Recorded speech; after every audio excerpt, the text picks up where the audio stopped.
Why, hello everyone, and welcome to the stream. This is Otaku Shebo, joined by Dolly Cat behind me, all comfy and cozy on my piano. Happy Halloween! Today is October 31st, 2024. I'm not wearing my red panda outfit this year.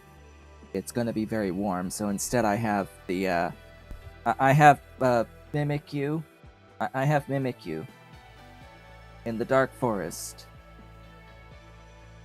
making sure that it looks correct in the mirror. I've had this shirt for a while. I do wear it on occasion, but I figure, today is the intended day to wear this particular shirt. Oh boy, so, yeah, hi baby.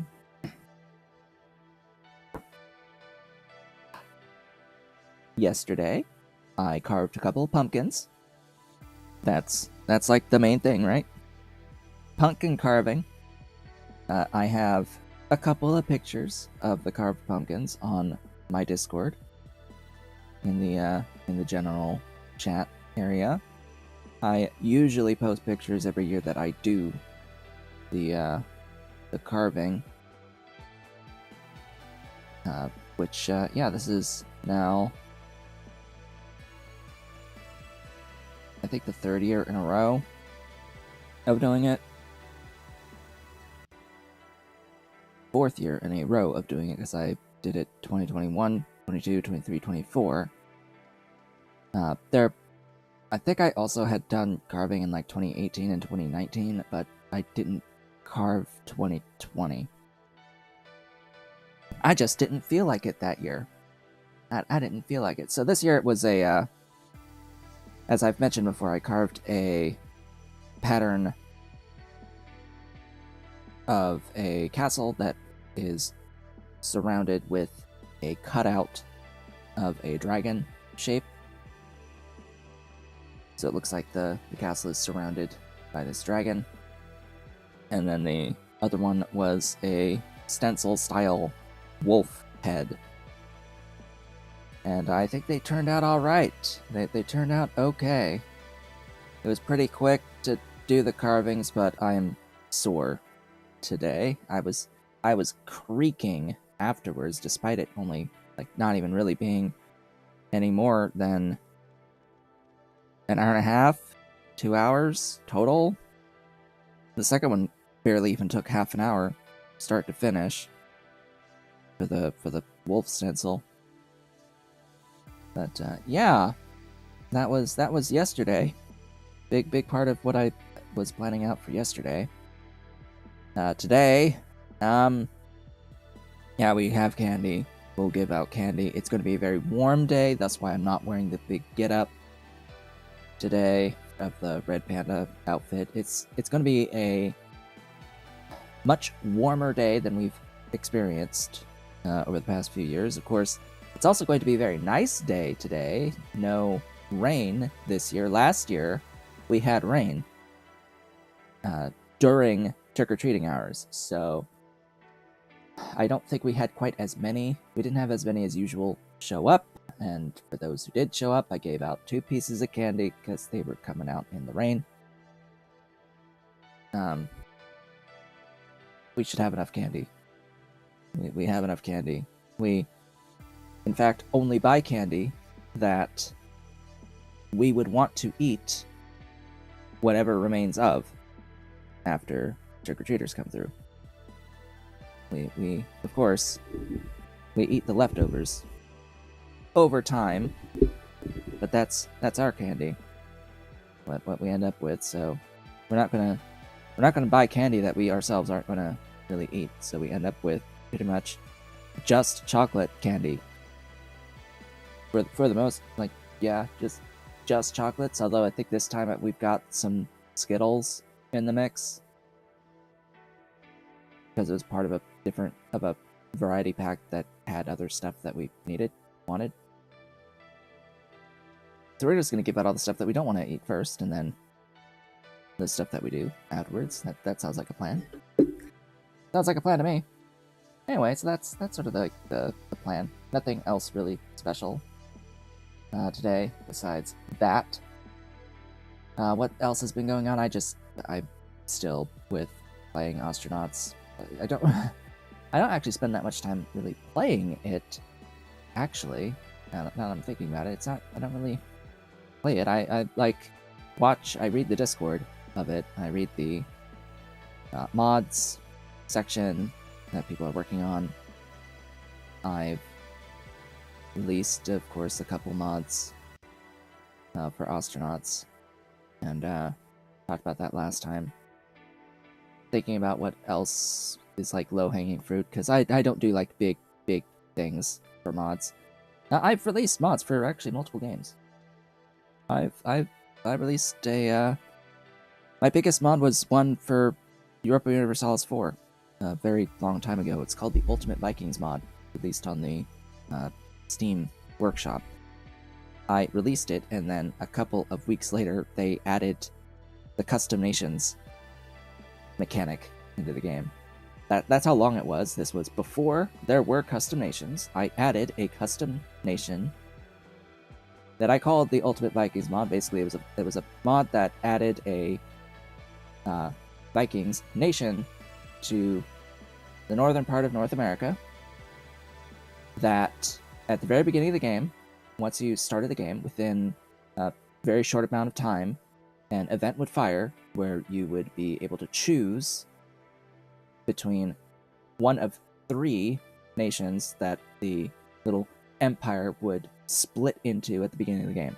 And your initial early game focus would be to reunify back to the Viking Empire in North America.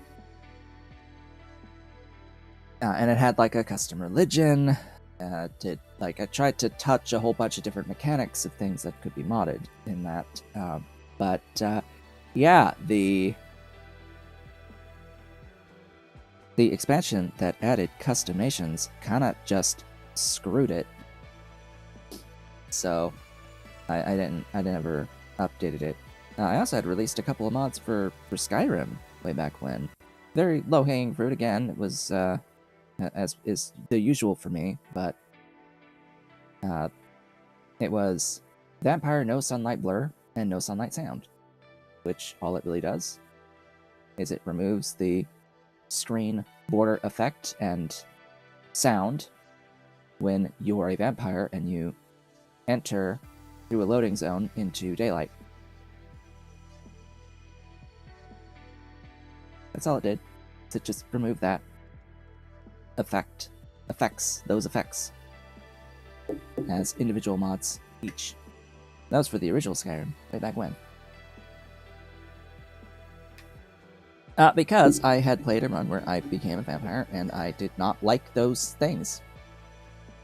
So I made the mod, because I didn't see anything that just did that. You know? Anyway. And then, of course, there's stuff for Factorio that I'm probably not going to ever touch again or update, so good luck with that. But those were primarily... What I released for Factorio was basically mods for a mod. Mods to Landon's mods. So, screw them. I'm done with them. Anyway, we are playing Shapez 2. That is the game we're playing. Whoops, that's the wrong thing. Where's that one? That's the one that needs to go away. We don't have a cat next to me today. Mr. Cat, I guess, is resting down in the den behind me. And we got Dolly back there. She's grooming right now in the spot. I moved the green screen around back there, so of course they're more keen on using that spot now that it's different from before. Because I have been looking around for one of the toys that's missing. In fact, I call it her baby. It's Dolly's baby. Because they each have these little unstuffed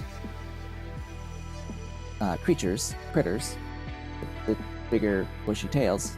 and there's one for each of them. So we have one that's Ollie's baby and one that's Dolly's baby. His, I've always said, looks sort of like a chipmunk. It's not really a chipmunk after really looking at it, thinking about it. I think it's supposed to be more like a red squirrel rather than a chipmunk, because chipmunks don't have a big bushy tail. The back pattern is also like 2 streaks along the entire back. This is more like a diamond on the base of the back. It's different. I don't know what they were going for exactly, but it's definitely not chipmunk. And I am hesitant even to call it red squirrel, but the tail is like dead ringer for red squirrel coloring.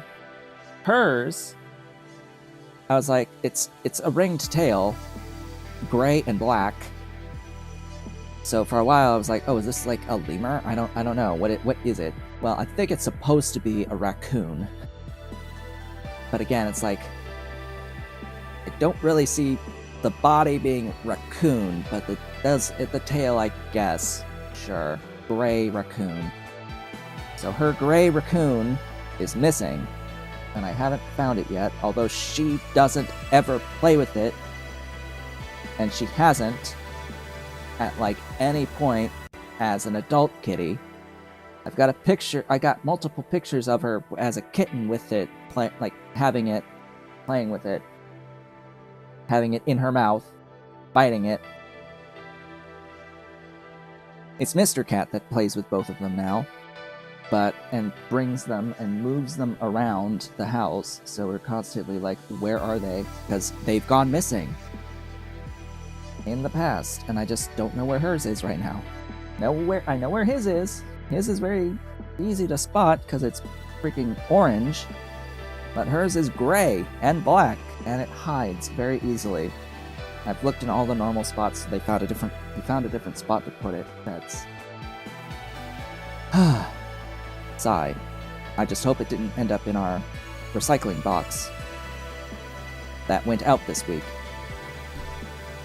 It's the one thing that I fear is that one of the toys ends up in the recycling box. I don't notice when I take the recycling out. Anyway, hello, welcome. We're continuing our Shapes 2 playthrough, as I have a little bit of a sniffle, apparently, from allergies. Okay. What did we do last time, and what are we doing today? Well, last time we met, we unlocked pins. We finished Milestone 7, and we are in the process of working on Milestone 8. In fact, we're on the second of the shapes in order to unlock the milestone. We completed the other one, that's all circles, and we did it without these 2 pins right in here. And as you can see, they count. They are being counted. They are here. You can see this shape as built. There's no 2 pins in here. The game, mechanically, does not care, actually, whether or not there's pins in here. Sandwiched pins. It doesn't care about sandwiched pins at all. So if it is easier to make the shape without the sandwich pins, you don't have to. The only thing that the game cares about is if the pins are bare, if there's nothing above them. So in this case, these 2 pins do matter.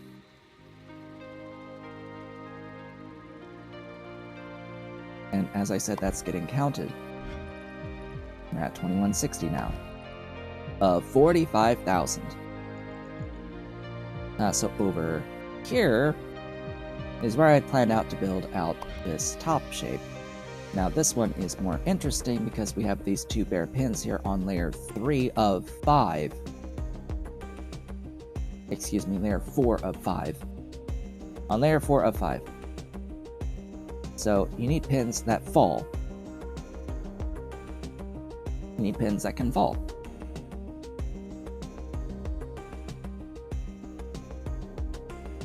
Now you could do this by having a shape that has pins on one half, a full shape with pins on one half,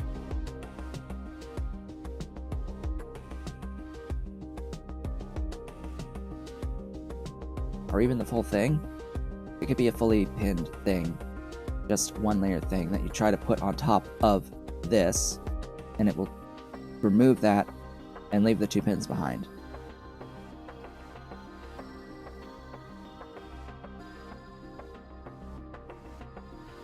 It would remove everything that would be 6 or 7, but the thing that is unique is that the pins do fall if it's valid. So I guess that's what I can do.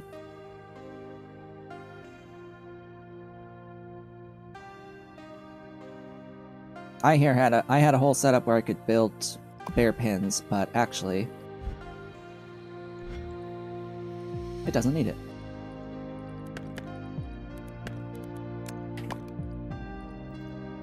Yeah, I think I'm gonna still have this extra bit for a pinned object for the final layer.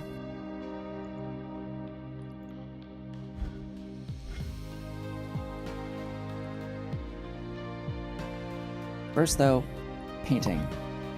We need 4 yellow squares, 2 magenta squares, 2 white squares, and 4 magenta circles.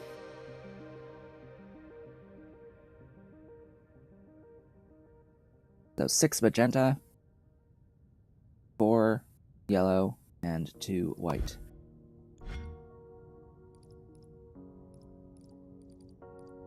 Now, what would be the best way of going about this? Well, the yellow squares and the magenta squares, I think, should be first.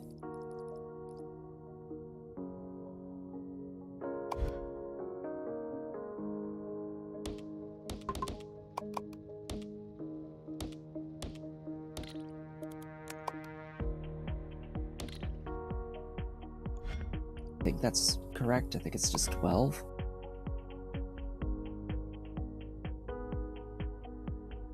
Yep, it's 12 total.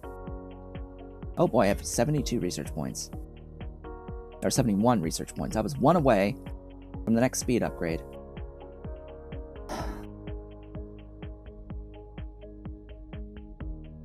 So since this is our last scenario of this game and the last, like, playthrough, if I'm ever going to do a MAM, this would be the playthrough.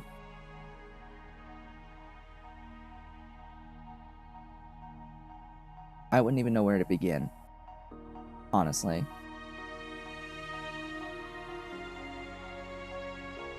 But setting it up would help with actually just automating all of the remaining tasks, probably except for the crystals.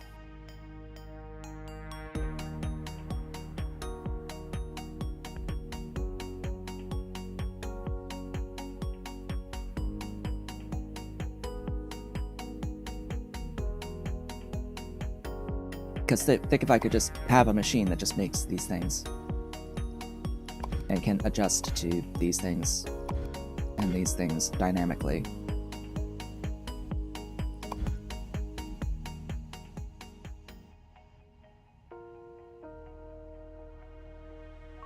That might be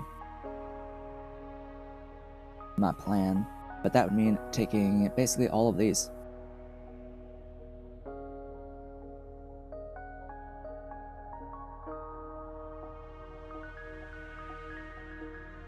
Don't know why you would need to simulate, though.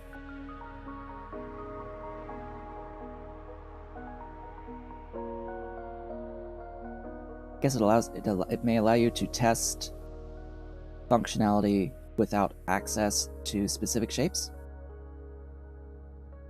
That might be the intent.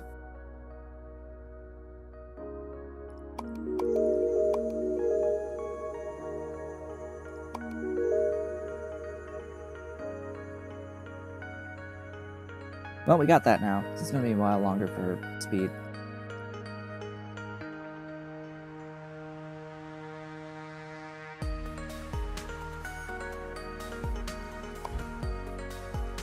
Either way, that's going to be after completing this.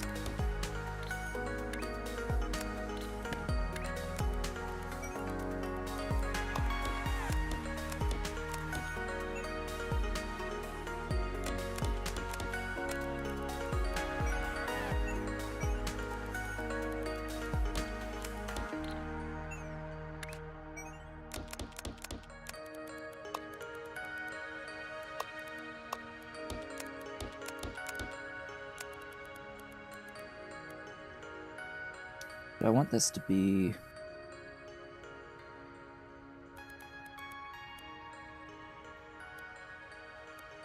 the first 4? No, it has to be the second 4.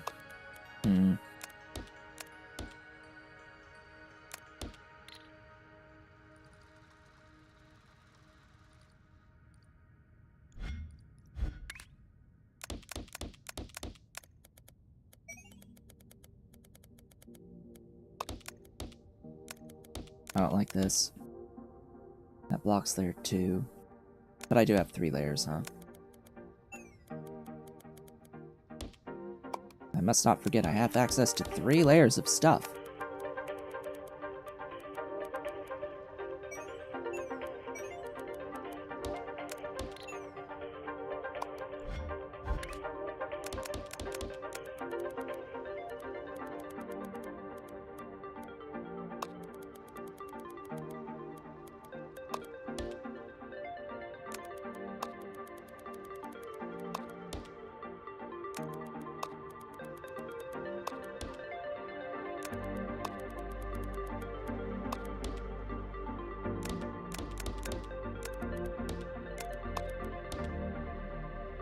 Okay.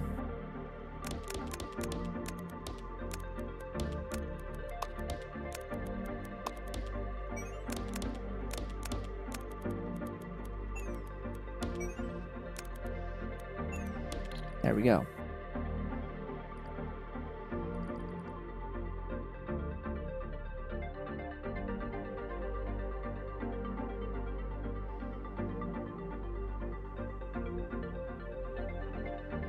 That should give us everything that should give me everything I need for all of this. It'll be easier actually to have these pins. Maybe.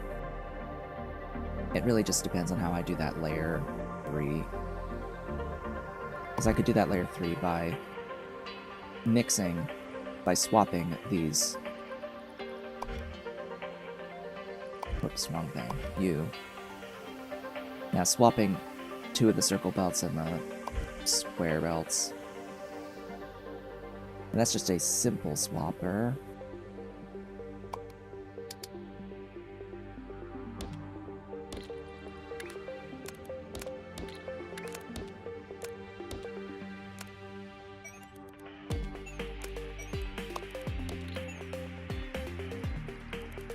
Need to adjust the rotations.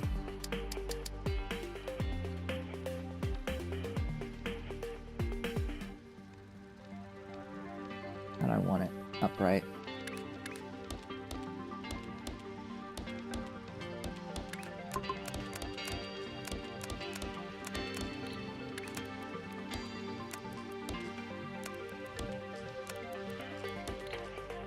That's layer 3. Just pull up.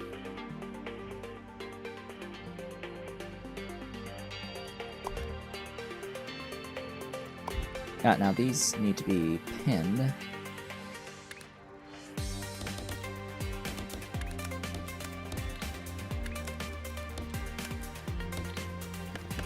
Pinned and cut in half. And that's gonna need 4 cutters each. So 8 cutters. There's not enough room here for 8.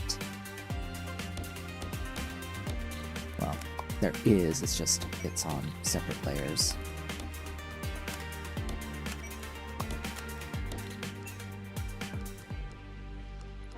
And I need these rotated to all be bottom.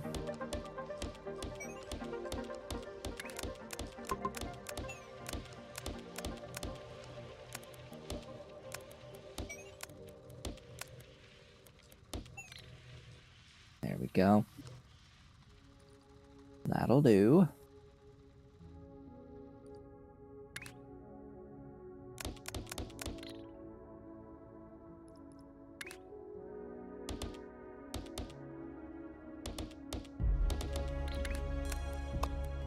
Oh yeah, I should remind folks that daylight saving time is ending this weekend in the United States and some other places. So all the clocks are going to go back an hour. Meaning I'm going to wake up in the morning and it's probably going to say, like, 5 o'clock. Even though I usually am supposed to wake up at 7, my alarm is set to 7, I usually wake up in the 6 o'clock hour. Sometimes, even at like 6:15, I'll like wake up, try to fall back asleep, and fail. So it's like, am I gonna be like seeing 4:45 potentially for the next few weeks when I wake up? I don't know. It'll be tough adjusting back to standard. We should be on standard time perpetually. Just by the way, that's the correct celestial time, or at least as close as we can get to it. That's how we've operated naturally. Anything other than that is just forcing the body to be doing stuff it's not supposed to be doing.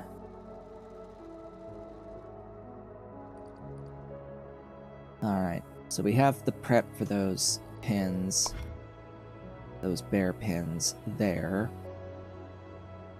Which again, because that's the 5-layer thing, if I try to put that pinned object on top, it should just leave the dropped 2 pins there, so it's not as difficult as I made it last time. It's still good to know as a thing to do. It's just unfortunate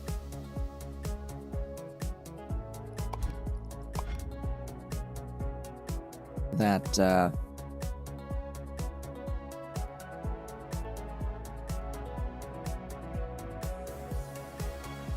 I went through all that effort to make the thing when I didn't actually have to.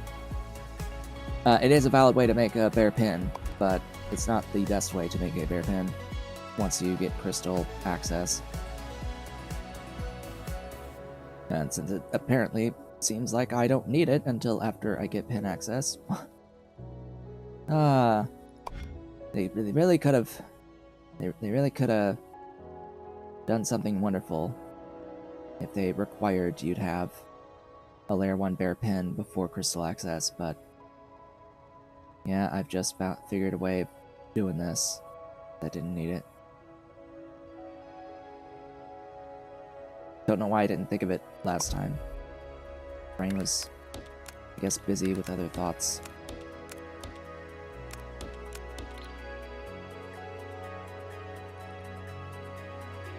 Alright, layer 1. This is also going to be cut in half for layer 2.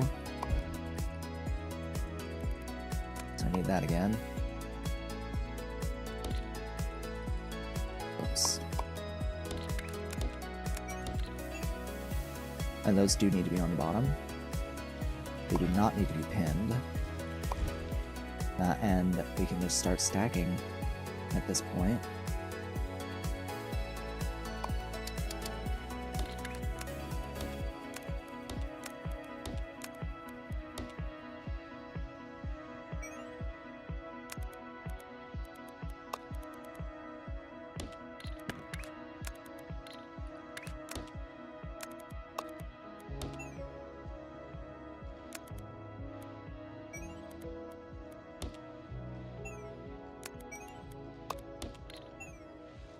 Okay, that's layer 1 and 2. And this is layer 3. This is 4 plus 5, and that'll stack it to finish 4.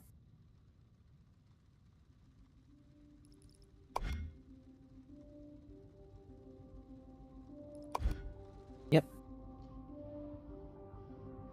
Alright, now I gotta get, everything in here, I guess. That includes you.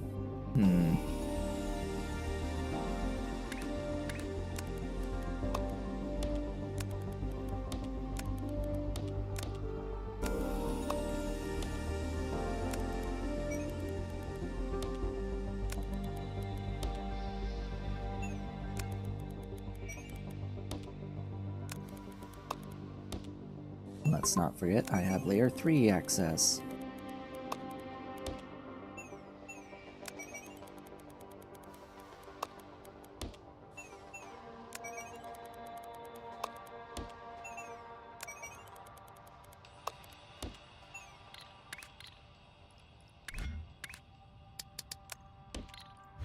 Ta-da!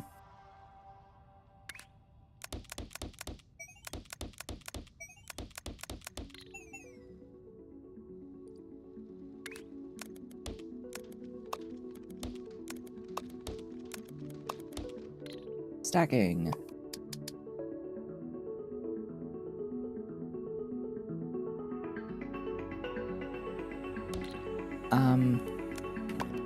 I had a... Yeah. I had a that.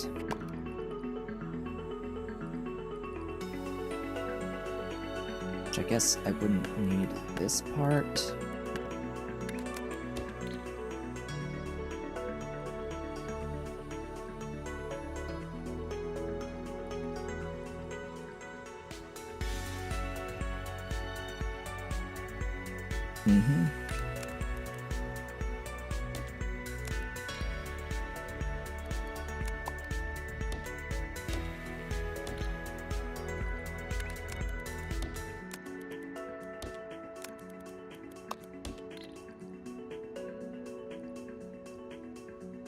Alright. So what's added as layer 3? This one?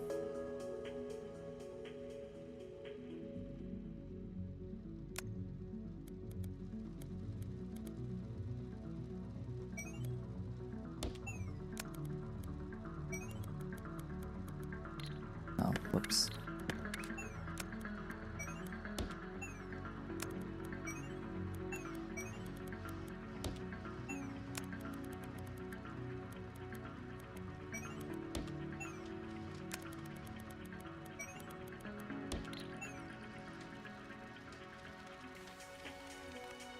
That puts that there. Next is this guy.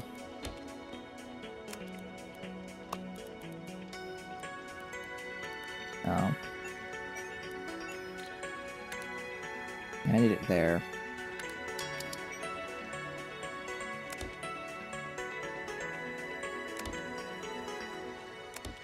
Sure.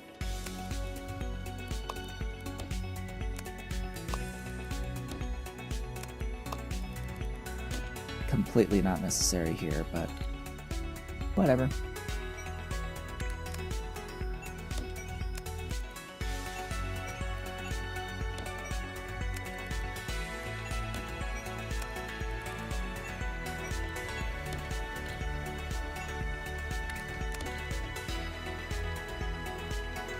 Operator level, woohoo!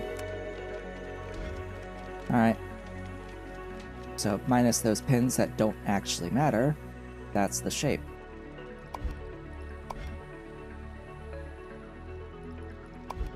Yep. There it is. There it be. There it doobie doobie. So, yeah, it turns out I didn't actually need a lot of factory for this.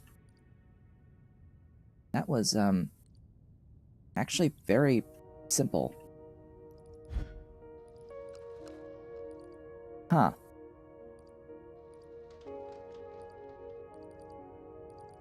Weird. I thought it would be a little bit more than that, but turns out I've made a few compact blueprints as time has gone on. Just, you know, as it turns out, I have some compactness now.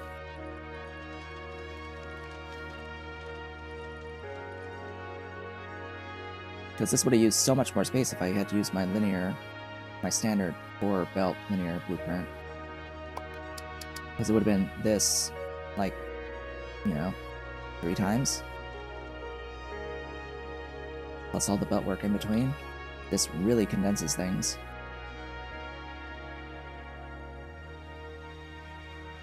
Yeah. What do you want? I need 72.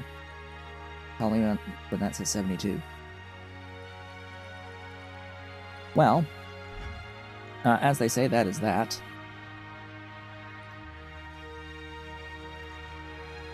Oh, this is built north of my vortex.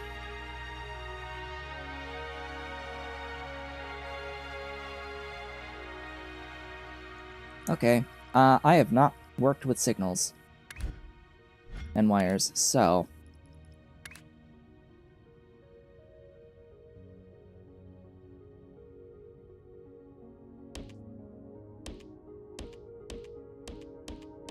time to experiment.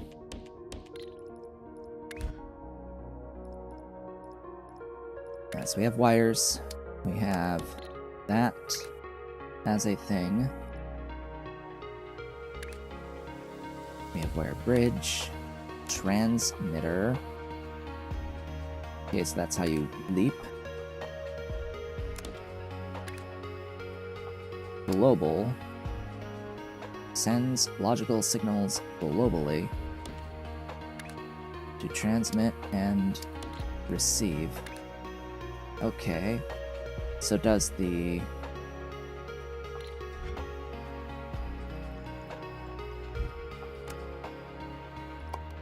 oh, and there's channels. Okay.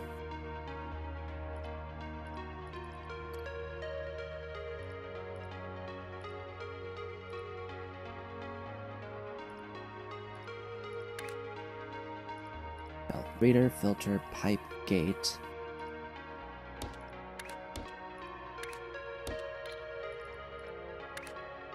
Signal producer.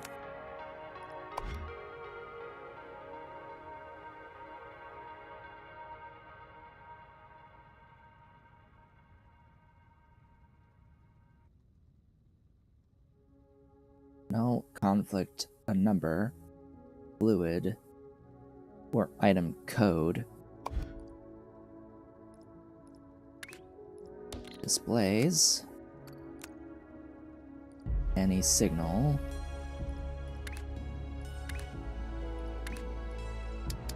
Buttons.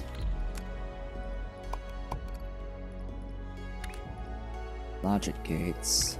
And or not exclusive or comparison. Okay, so there's actually just a bespoke comparison and general gate.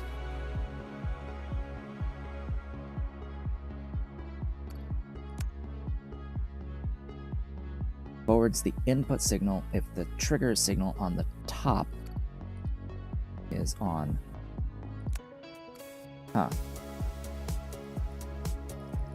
So that's all the pieces. So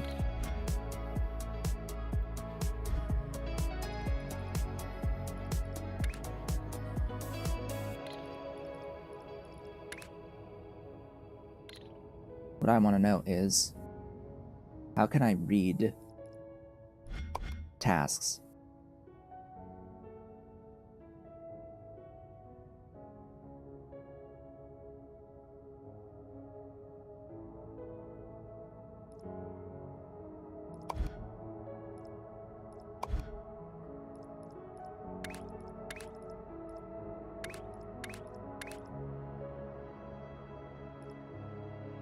There is a global signal with the current random operator shape. Well, that would mean that you have to unlock the random operator shapes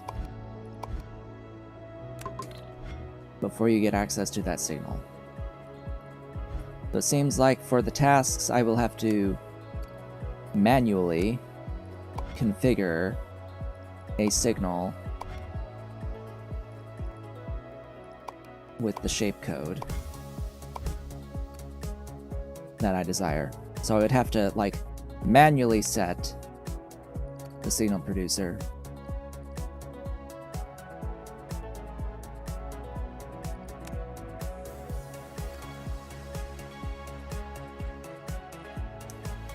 Okay.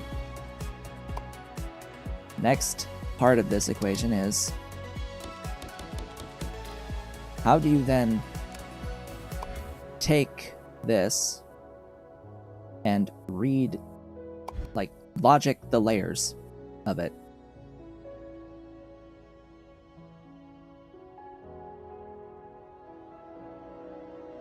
Because how I would want to do things, it's like, actually we have 5 layers of things.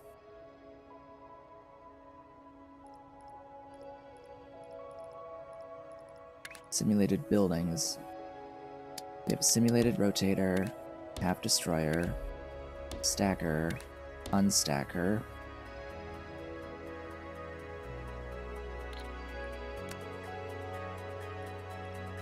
Okay.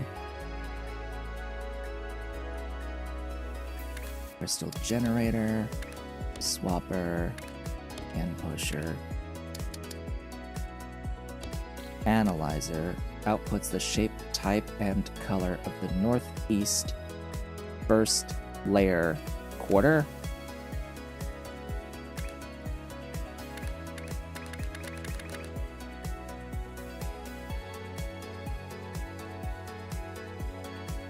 Of the northeast first layer quarter.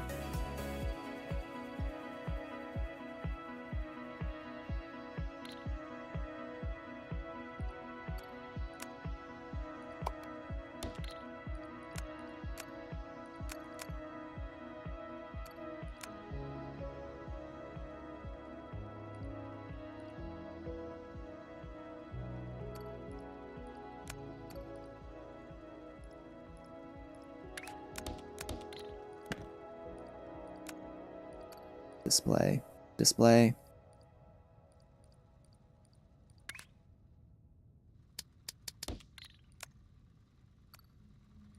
Ah,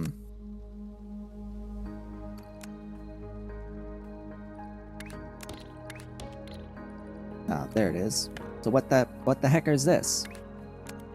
What's here? Huh?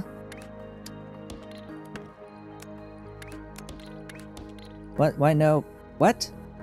Weird. Oh, the top. So this is the color, and this is the shape.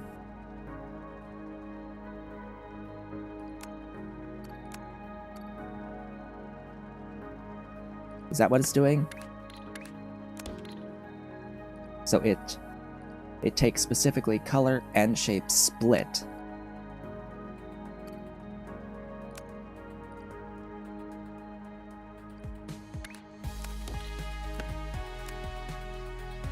And this will give you the bottom, or the top. This gives you the top layer and the rest. So I don't really... This is super not as useful globally.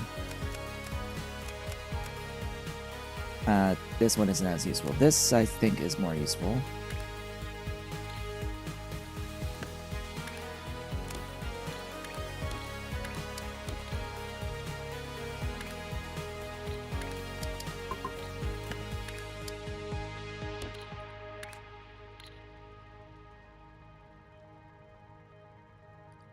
Yeah, rotate to analyze each quadrant. So this would be more useful when actually trying to, you know, build a layer. Yeah? If you're trying to build a layer that has different, like, colors and pieces, you would want to make sure that you are analyzing each quadrant. Which seems like it's definitely not going to be efficient, let me tell you.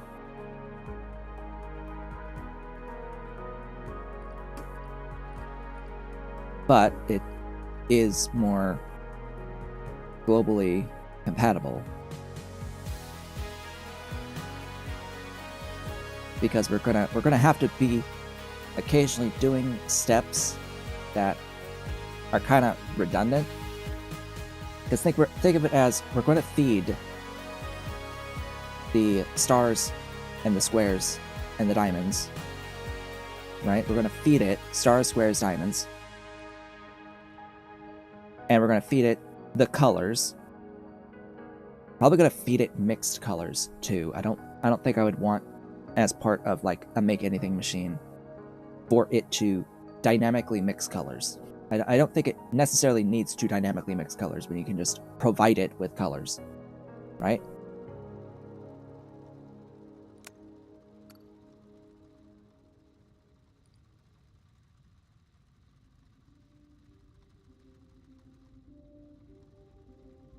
Gosh, I'm thinking it's like, okay, we would have to read each layer, read the shape, color each quadrant of the shape, for each layer, 5 layers. And that's for everything except for crystals.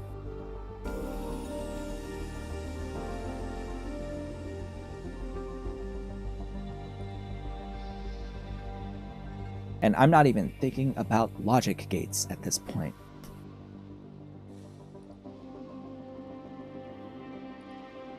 I'm just thinking something super simple.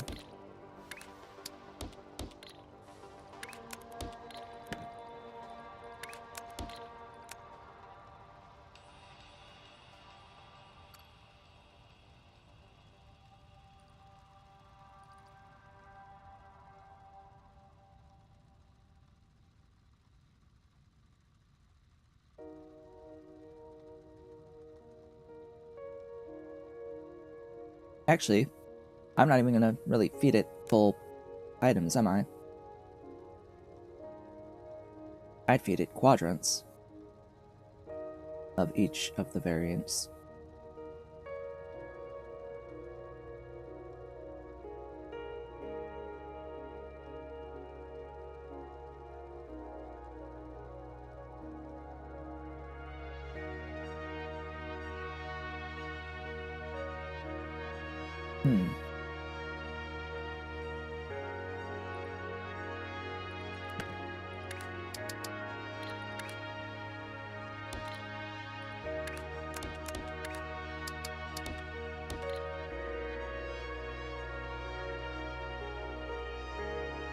So we can make this prettier, but this is a way of splitting a 5-layer shape. Of like cutting a 5-layer shape into layers.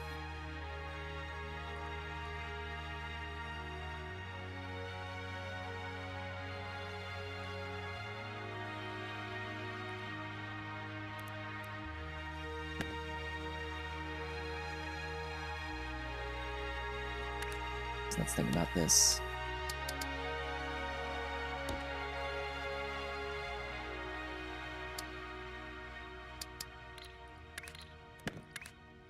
And how to make it like pretty.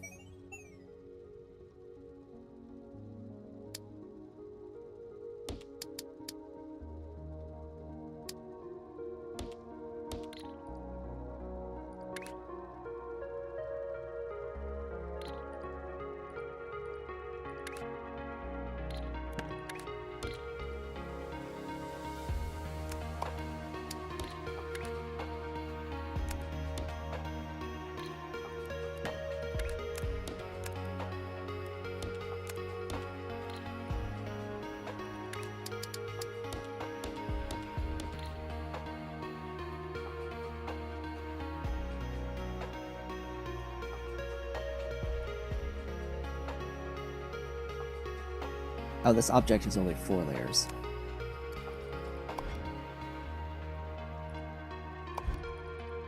I guess technically I would need a 5th.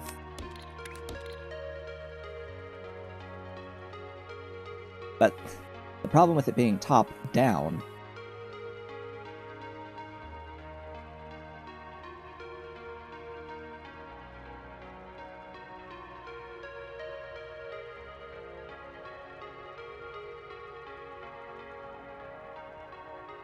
I guess we could build top-down.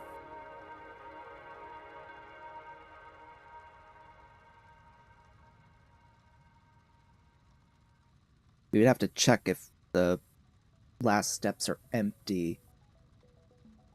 Yeah, well, we'd have to check if any layer is empty to skip that section. So that would be a logic step.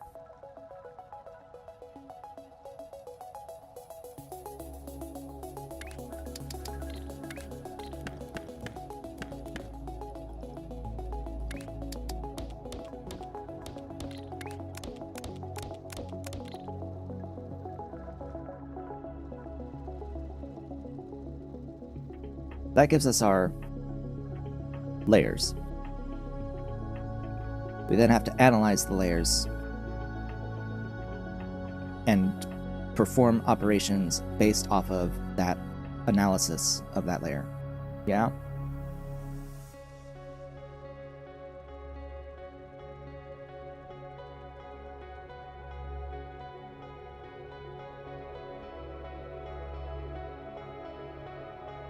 And if I provide base shapes, I could check if it's a base shape to skip sections to make it a little bit more efficient, but I'm just looking for something functional.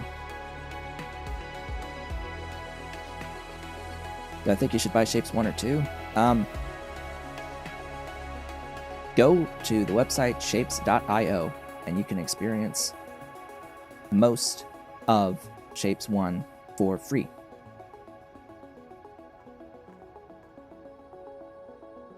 And you'll get a pretty good idea for the price of nothing.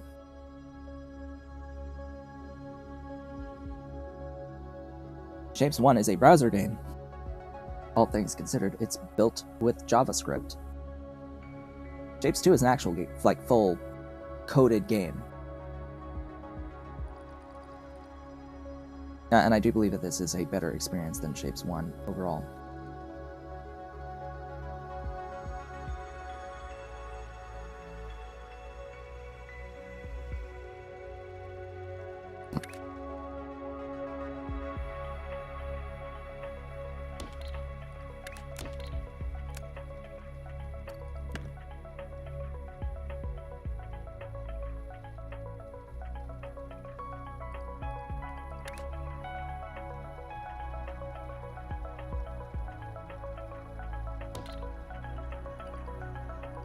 Rotator.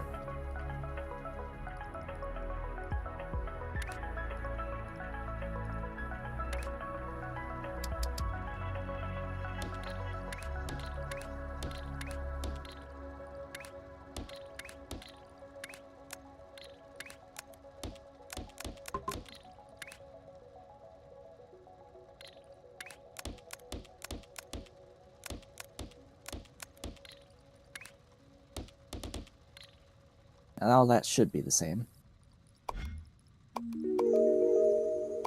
Now I have points.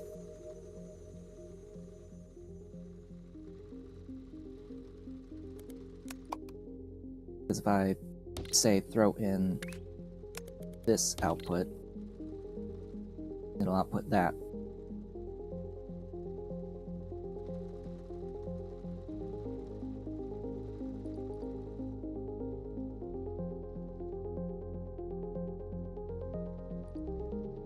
So yeah, all this is just, I'm contemplating logic of, at this point, I guess, a very basic MAM that doesn't do pins yet, where we're going to read each layer,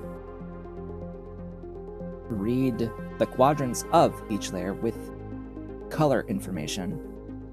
I then have to figure out, okay, once I have this information stored, how do we go about actually translating that into something we can build that will match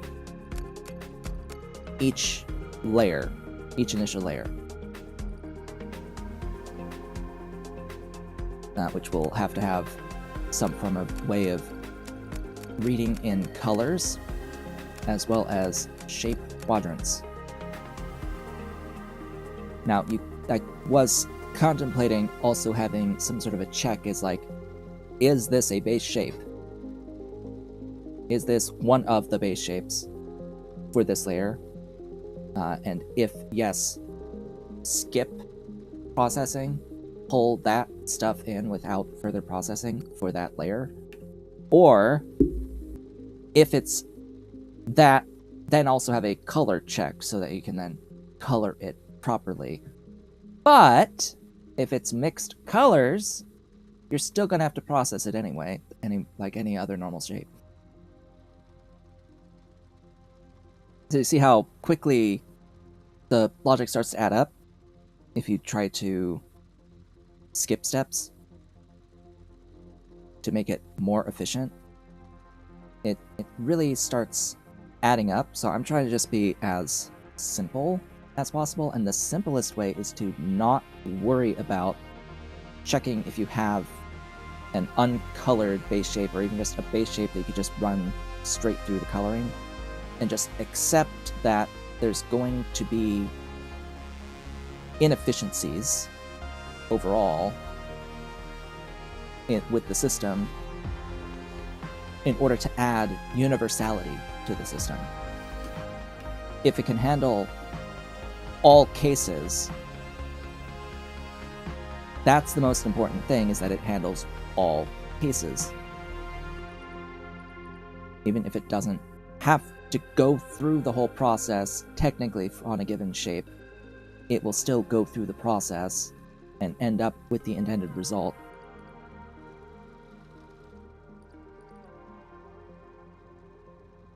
Even if that means taking in a star, cutting it into 4, and then rebuilding the star again.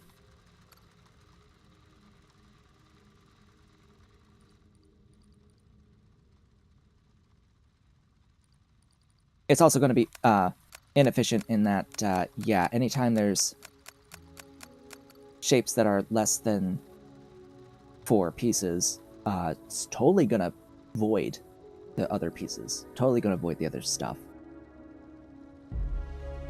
If it's like 2 of one and 1 of another, yeah, it's going to void 3/4 of the other shape, the one that you only need 1 of.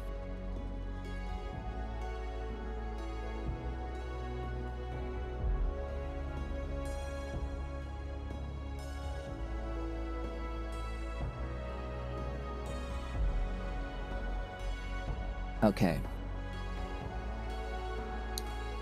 Thinking.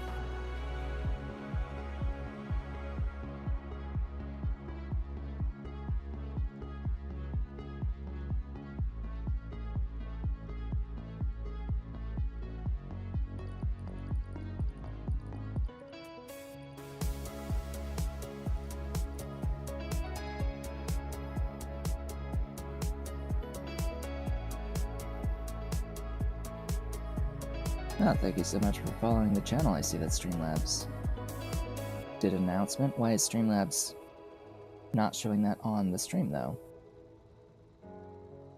Interesting. Streamlabs. Wake up. Wake up, Streamlabs. You can do it. I know you can do it.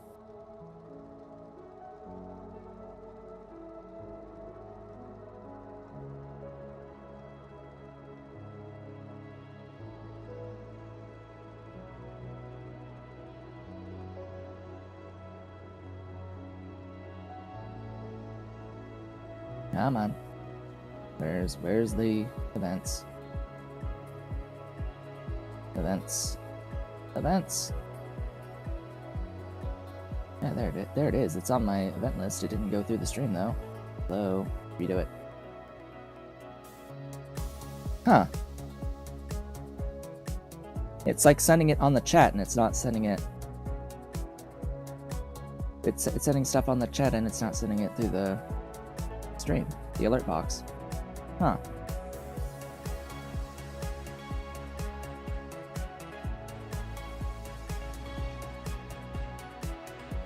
Weird.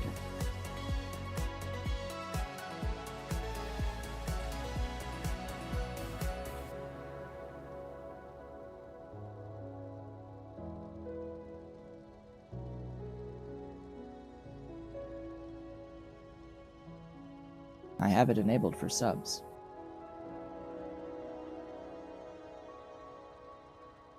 Test. It did not send it through the stream. Wonderful. Wonderful. I heard audio from the preview, which was muted.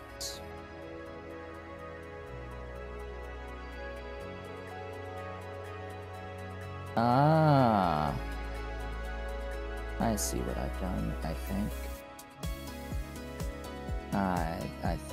I think that was it. Hey, can we do that test again?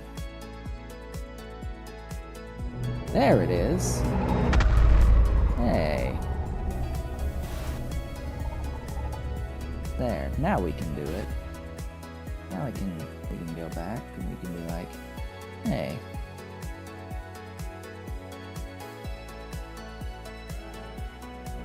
Thank you so much for subscribing to the channel on YouTube.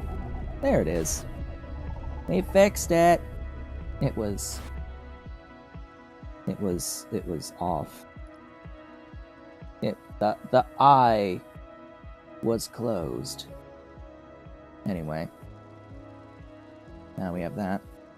So this is you know 4 of it. We'll think about how all this needs to be made more compactly later.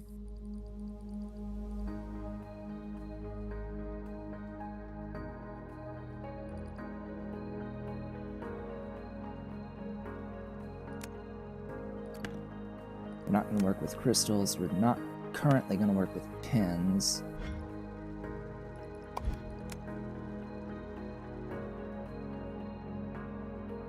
Now, for checking things, I can use the simulated stuff. But I need to just have actual shapes of this works on. Is there like a... I need an actual, producer making,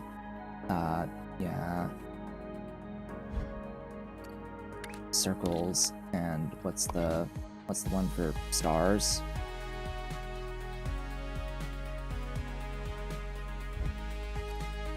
Oh, SR. It's SU. This would be... It's square.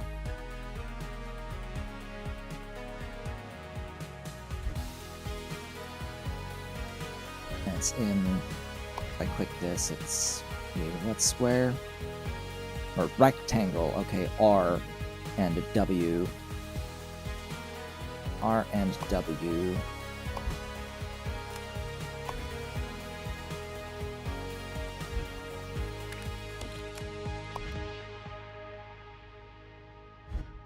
So if I have these can be like my simulated inputs. Yeah? And I'm probably gonna have like a bunch of belts of them. Hey, I thought I copied.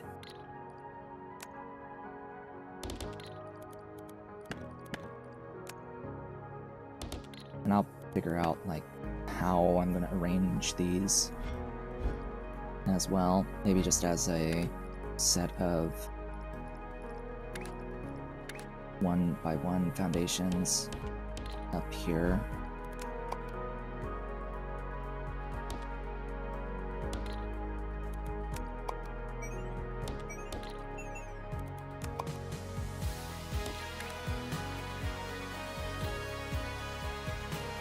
Or wherever I need them.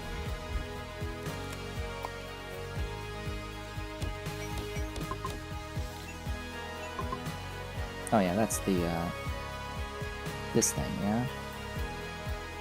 Yeah.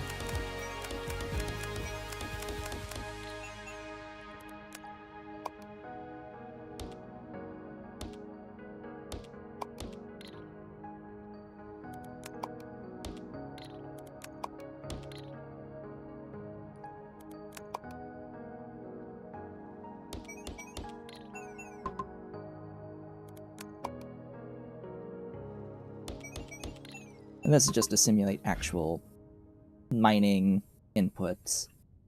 I'll need to do the same with... Oh, now that's interesting. Oh yeah, I can do that with colors as well. Because it said you can have it set to, yeah, color-R. Whoops.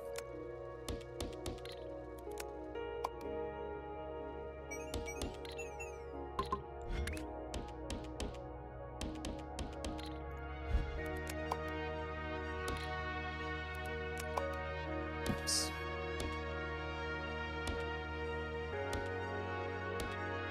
Red, blue, green.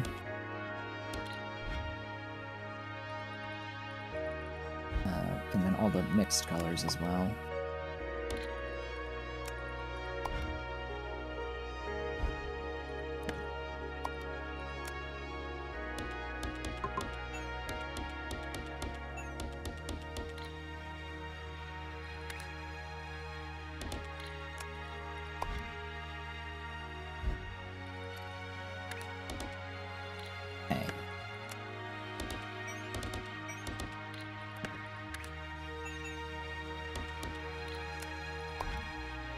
Dash, Y?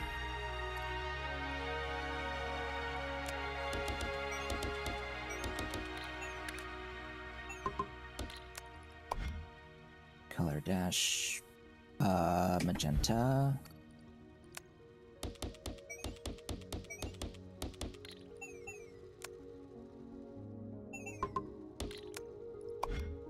Color dash, cyan.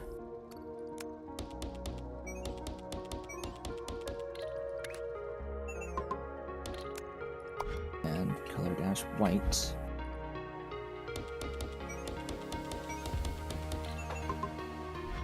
So these will simulate the various inputs that I'll have into this machine, the great machine. That's how I intend to have these inputs. And of course, as I've mentioned before, when it comes to the pin aspect, once I get access to crystals, I may have a layer 1 pin input into the Make Anything machine. Because then I won't really have to pin in the machine itself when it needs pins, and it can do more easily, I think, the exposed level 1 pins. Because as I've mentioned before, the Vortex doesn't care about underhanging pins, support pins underneath. It doesn't really care about it. The only time it matters is if it is needed as a support, which in this case, you need the pins as support for this here. In which case,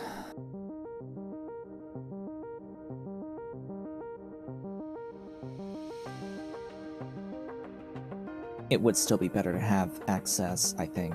I think it's still easier to have access to bear pins and place the bear pins where required to fulfill the shape, you know?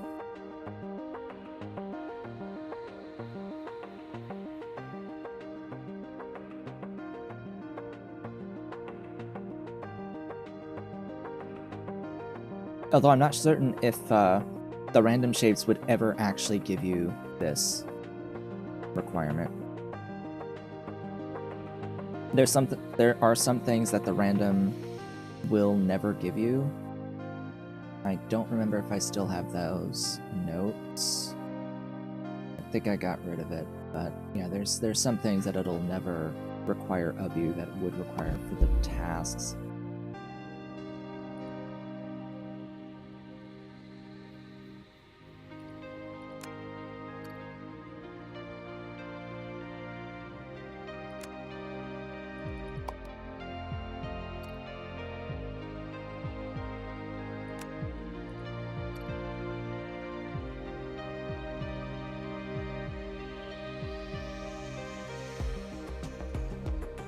So clearly this thing is gonna, like, attach to a transmitter.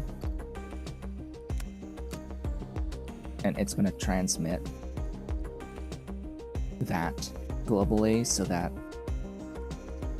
I don't have to configure this off of these guys every time.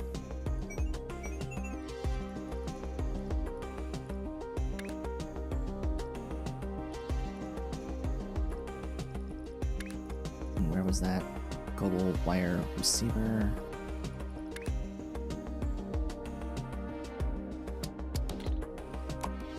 So this, if I put a display on,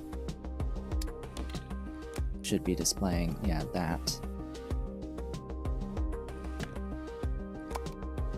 So then all I would need is this wherever I need to read this. So instead of having all of this connected in this way, I could use transmitters and receivers to have it like on individual platforms in different spots if I need the space, which I'm likely going to need the space. Just like have a platform for each layer, I guess. And since it caps at 5 layers and we've got, 8 total channels to work with, that should be fine.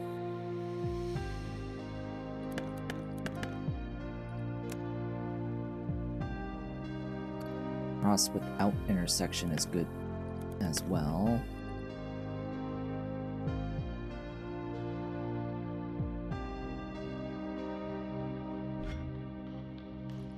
Alright, I think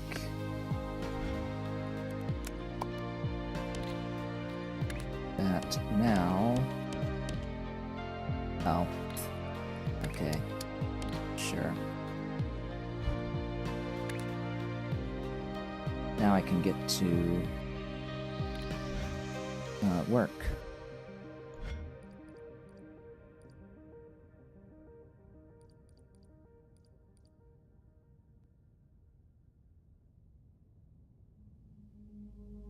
I'm gonna need a set of stuff like this for each layer, aren't I?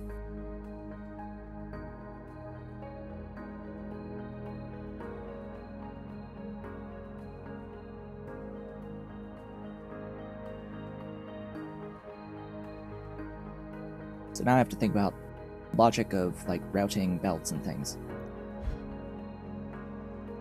Oh boy. Alright.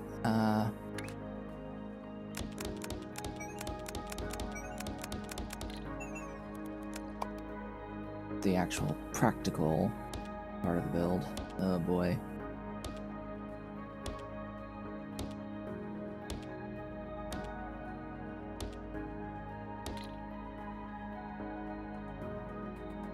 And let's just, for argument's sake, be like, oh, we're gonna have shape unloading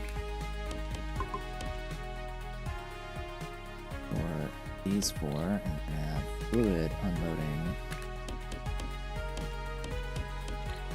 for all of those. Just one train with all the things! What can possibly go wrong?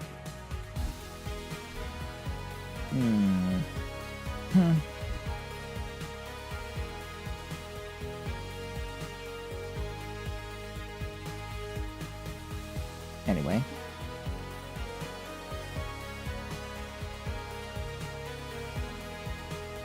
All those signal things we get replaced with actual belts as we go along. It's just, I need to, or I would prefer to work with the simulation stuff for the moment.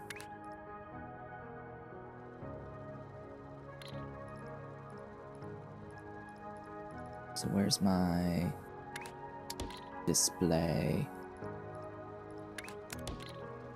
So yes, just confirming they are transmitting from these signal producers. Now, what do I do?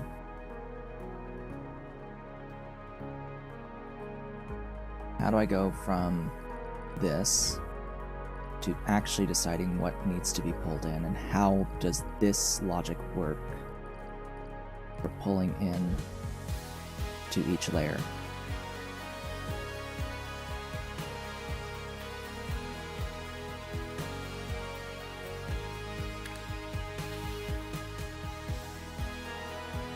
Belt filters, yes.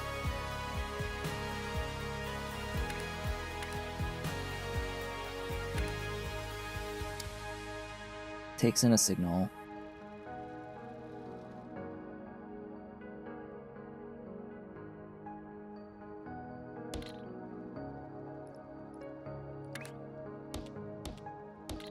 If the signal is false, it'll go out the X. In which case, we don't need the X. In the very beginning, we wouldn't need the X. So where's the simulated? There's no simulated filter. The filter simply is the filter.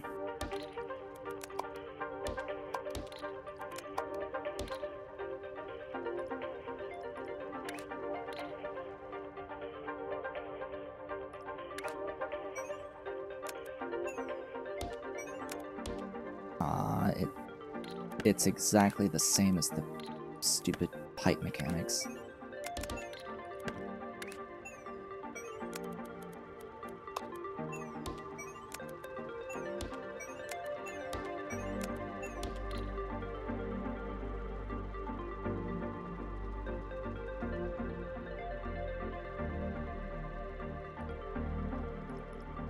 Because these just need a true false, yeah?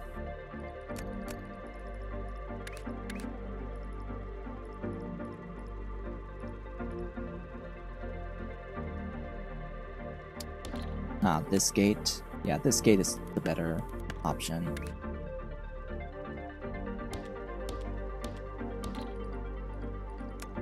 It should behave in exactly the same way.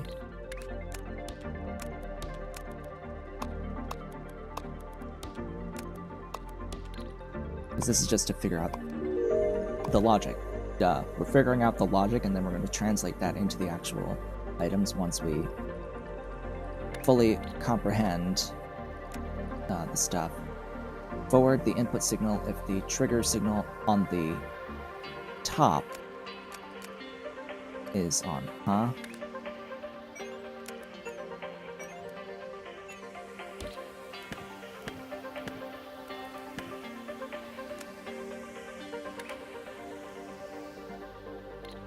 So this actually is different. This is two inputs. This isn't the exact same.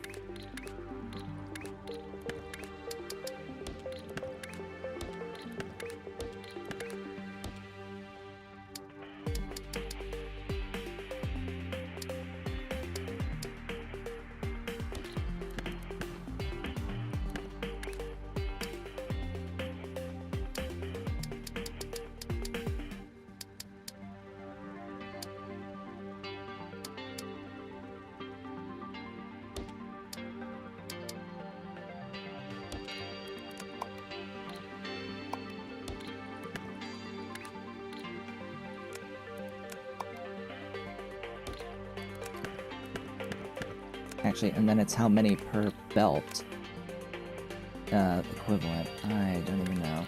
Another operator level? Hey, we have enough for speed.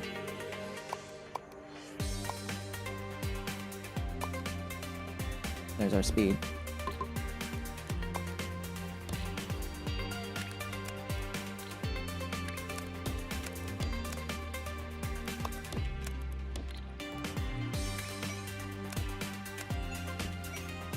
Excuse me?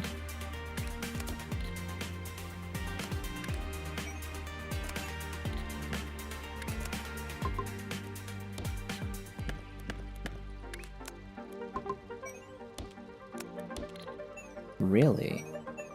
Okay.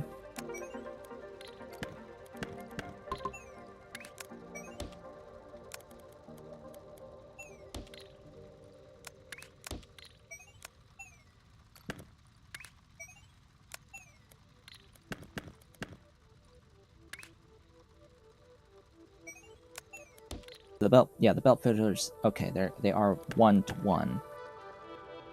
All right, good to know. Good to know. Yeah, so with this, it would be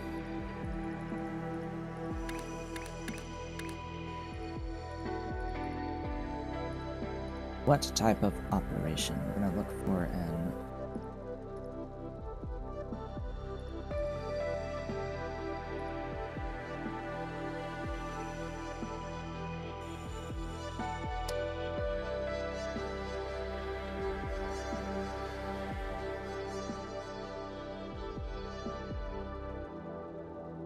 we're bringing in the input.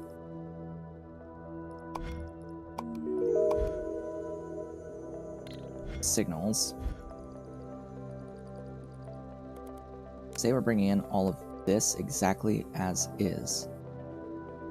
Or just change it to circles, whatever. Or each segment is a circle. I would have to check 4 times.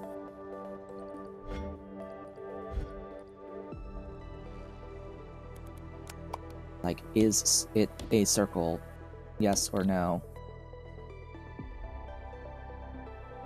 That's what my initial thought is if input is circle, which I think is AND gate, so it needs to be checking specifically for, you know, the very specific signal. Where is it? Signal producer. CU. It just needs. Sorry, CU. Dash dash dash dash dash dash. It needs to be checking specifically for this on each thing.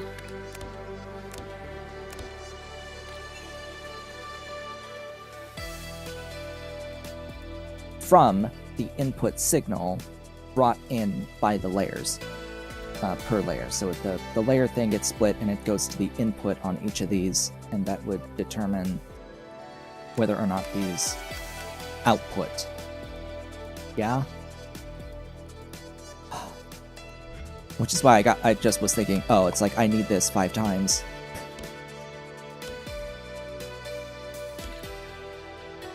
For one for each layer.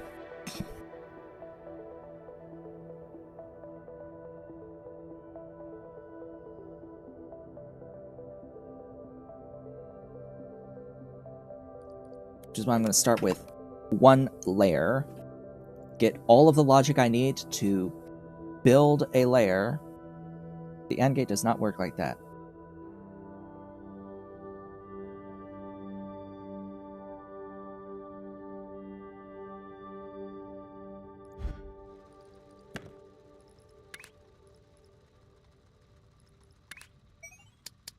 Fine, it's an equality.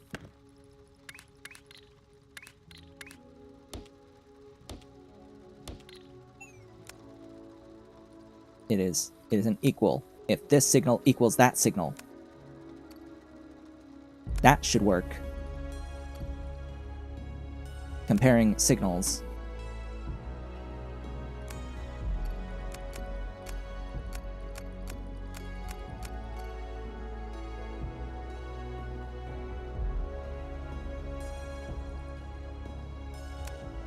This will output a 0 or 1.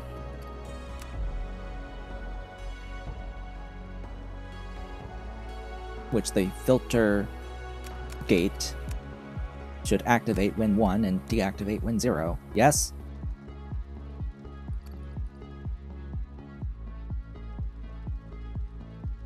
Or is this outputting true or false instead of 1 or 0?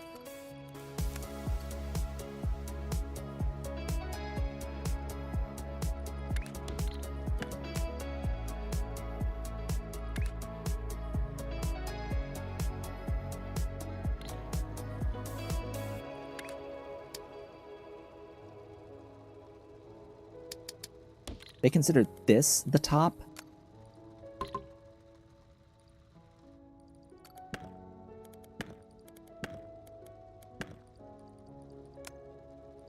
Sorry, they consider this the top of this signal on the gate?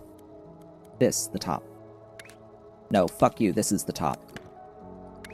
This is the top of this object. No, this is not the top of this object. That makes 0 sense. No, they need to redo the art for this because that's not correct. That is not the top.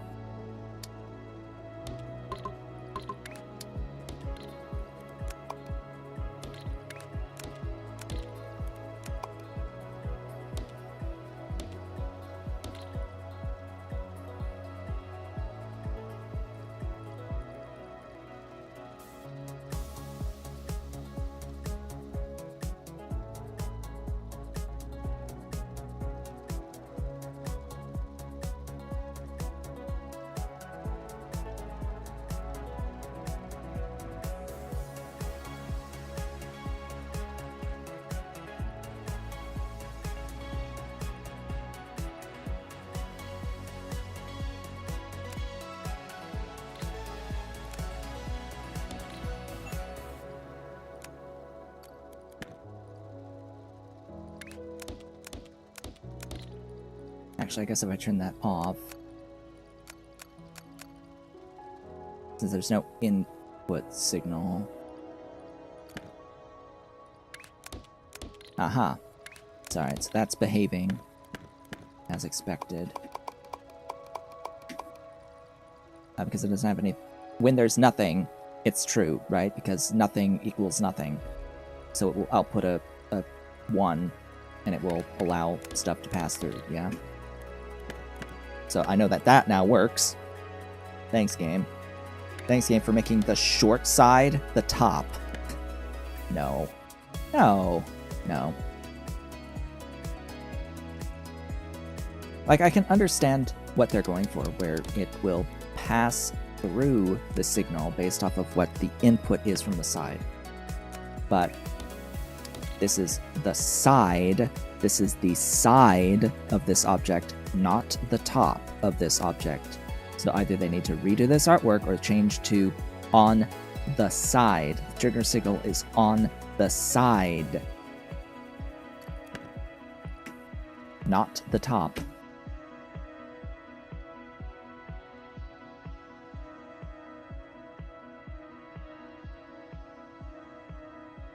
Have I mentioned I fucking hate circuits and this type of logic? I really don't like doing this at all.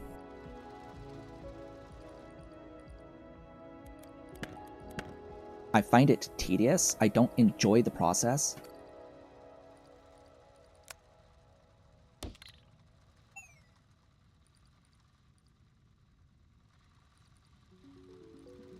But hey, it's a completely unnecessary part of the game. We don't actually have to do this to win the game. It's just something to do, and I may as well do it while waiting on milestones, rather than work on the task, because frankly, this would complete the tasks for me. If I have a MAM, it should make the task for me. Yeah? I just have to manually set like what each task is, and it should just do it, and then just set the next thing in the line of the tasks until they're done. Or at least get to the point where they can no longer, a MAM can no longer do it. Which, yeah, I think we can get the pin stuff, but crystal logic, particularly breaking crystal logic, that's gonna have to be done manually. Because this last thing, at the very least, this last thing should involve needing to break crystals.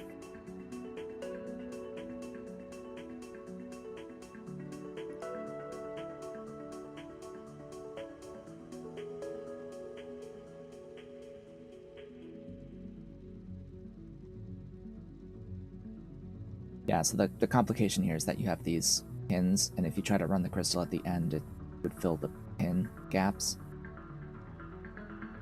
And you can't stack on top of the object with crystals.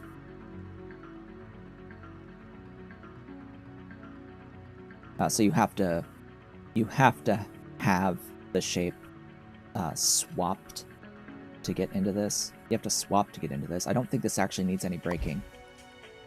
Huh?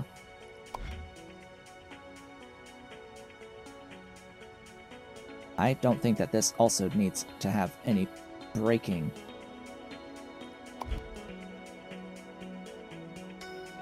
Ah, it's 35. 35 is called break it till you make it. That one is going to be the breaking one.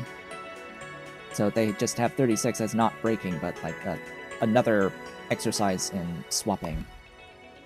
Which, you know, this whole scenario, my general thought about this entire scenario is that this is swapping. This isn't shapes 2, this is swapping.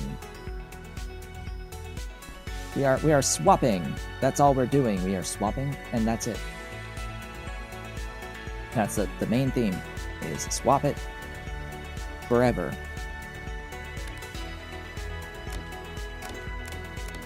Anyway, so this will be the bottom here is the input from the reading of the signal of the layer, basically.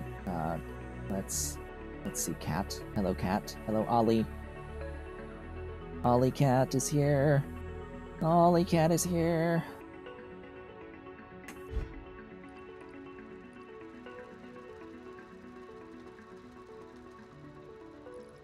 So tell me.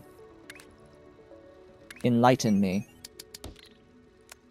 If these gates are taking in numbers and comparing numbers and then outputting a number, to what end is this useful? If they are taking in two numbers and simply comparing the two numbers to output a number, in a scenario such as this,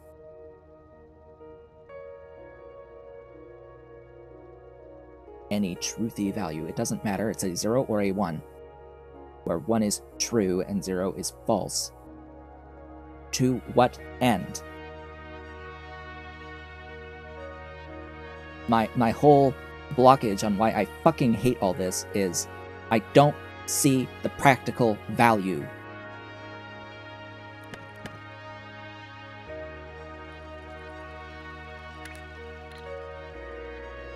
Anyway, hi cat. Comparisons, yes, I can absolutely see the practical value of a comparison where we're taking a real thing, comparing it to another thing,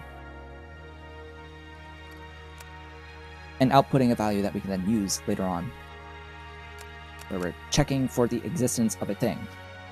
I understand this. I can comprehend this. Very easy to comprehend. Other stuff? Absolutely not.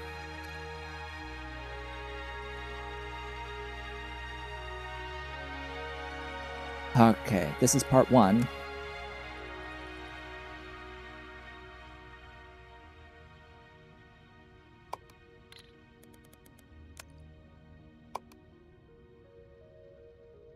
Yeah, but again, we're working layer by layer.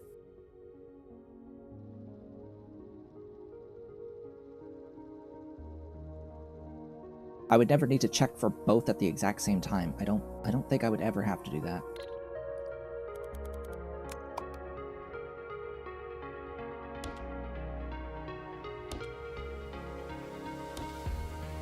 And again, like, why? Why would I need to check for both of those things at the same time? I think it comes down to whether or not a process is more efficient than another process. Which, fuck efficiency at this point. We're just looking for functionality.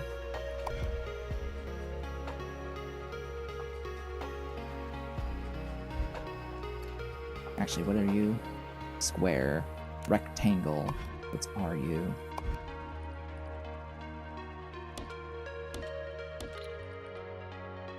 This could all be 1. Am I thinking?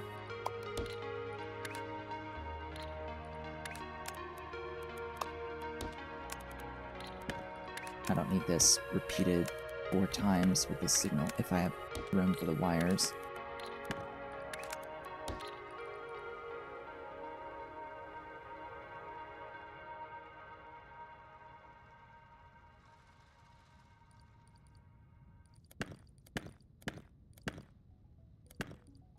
How about this? I'm going to very explicitly build in such a way to avoid having to use logic gates for everything other than comparisons.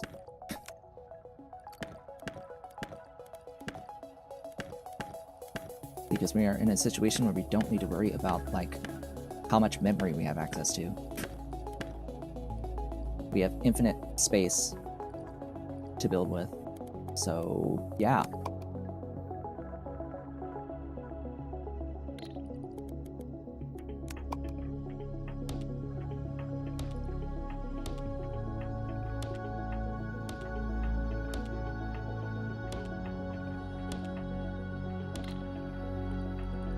And these, of course, will be colors for inputs. Let's see, you are the stars. You are gears, or diamonds, whatever they have it as W. This is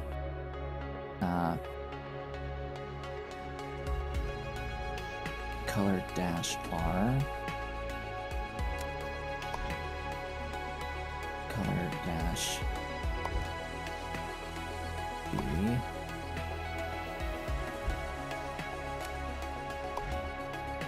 Color dash G. Color dash Y. Color dash M. Color dash cyan. Color dash W. Boogers. I'm gonna have to do this here as well.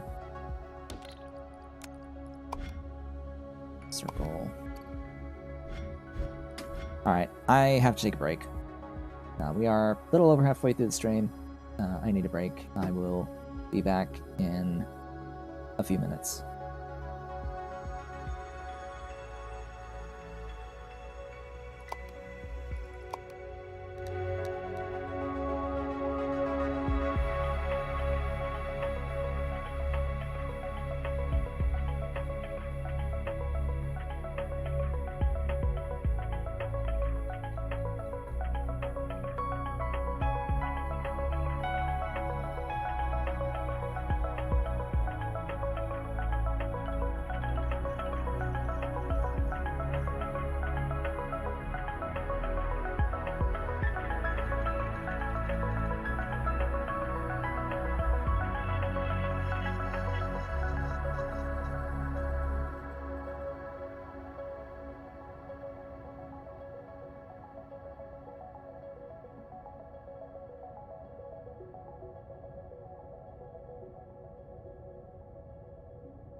I have returned. Welcome back. The thought occurred to me while out and about that I've been arranging this like I would any of my other normal builds, as in 4 belts of output.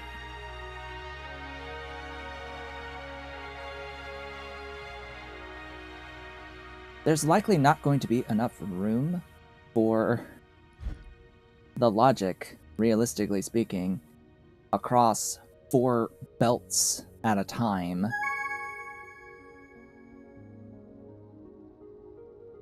Of intended full output, because we're going to need multiple belts of input per belt of output. So what I've done here so far is fine, because we're actually going to compare each. So I went and I did all this, and I'm going to undo it again, because as it... Actually, I'm not going to undo it again, because I'm going to have the bottoms each be unique. Yes, Mr. Cat, I know you want pets, but please, I'm trying to explain things right now.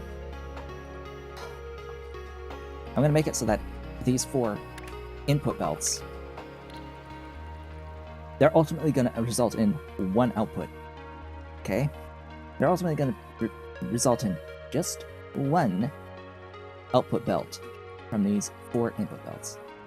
Because I think that's going to just be the easier way to do it.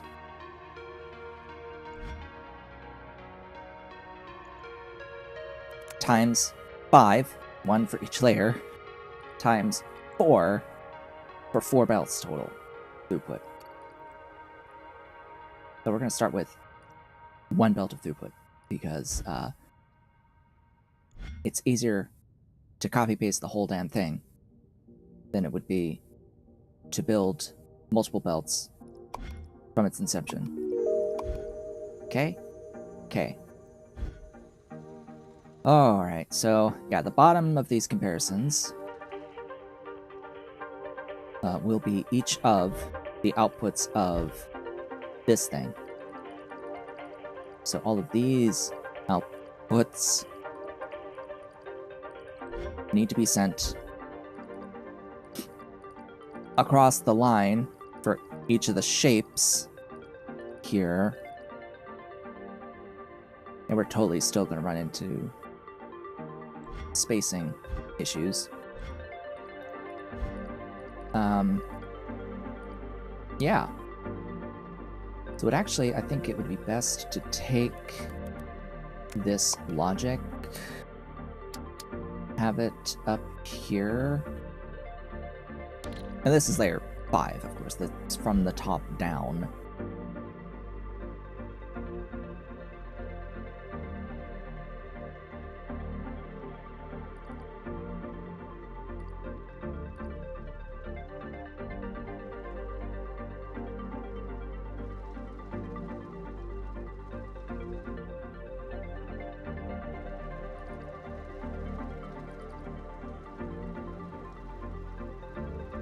And, yeah, in that specific example of, like, if 2 layers are empty,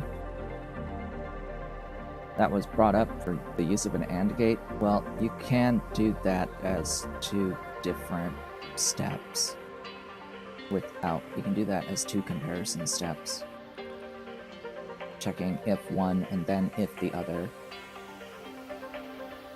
If one thing is true or false, and then if the next thing is true or false as the next step, or, you know, what if one thing equals another?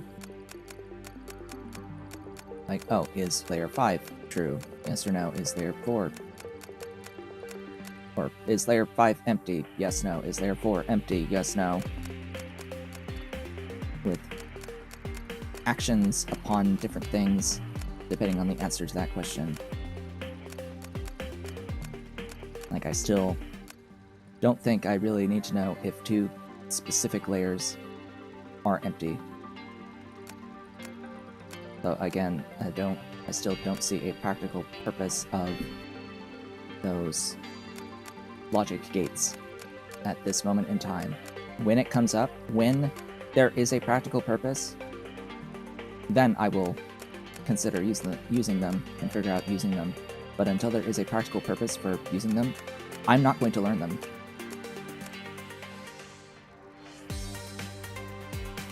Because frankly, we are in a situation where we are not beginning with a binary system, and we are not ending with a binary system, and this whole wire system is just a translation. You need to like translate to it and then from it if you're going to be using the gates. I don't see a reason to translate into binary and then translate out of binary again when we don't have to. Because they gave us access to comparisons, which, you know, the logic gates can be used to build a comparison operator. But they just gave us a direct comparison operator. So there goes that concept. We're just going to use the comparison operator that they gave us, which lets us directly go from a real item to a real item, which directly lets us compare two real items that don't have to exist as binary. Anyway, what was I doing? I need these.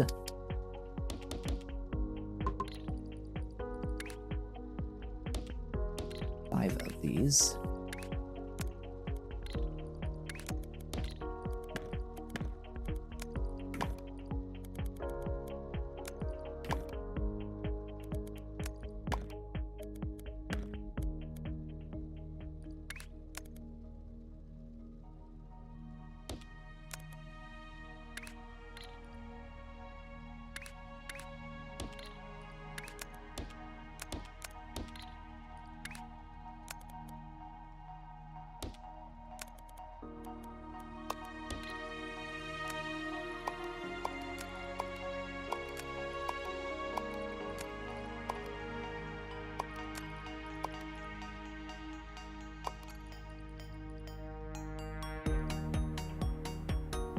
And this is just the shape itself.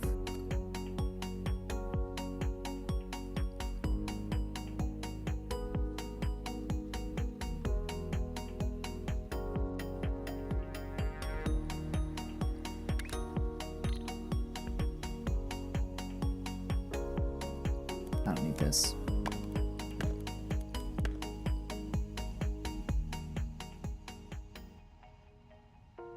So this is going to give me the top layer, or I'll say layer 5, layer 4, layer 3, layer 2, layer 1. Or what I'll code as those layers.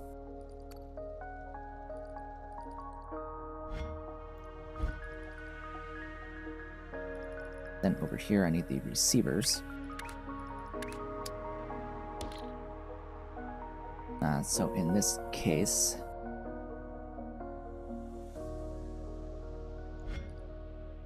I guess I'll use the space. Oops.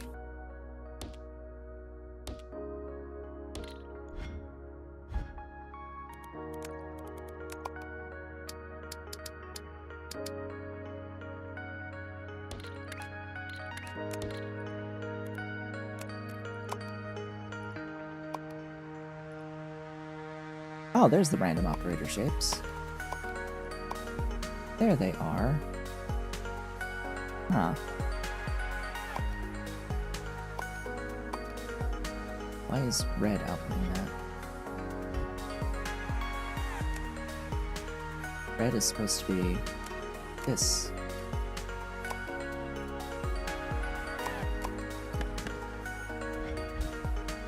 Oh, because it's looking at first layer quarter.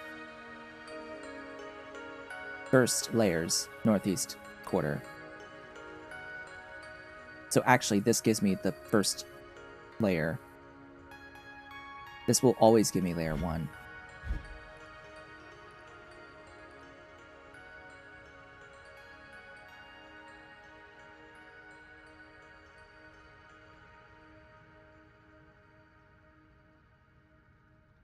That's useful information.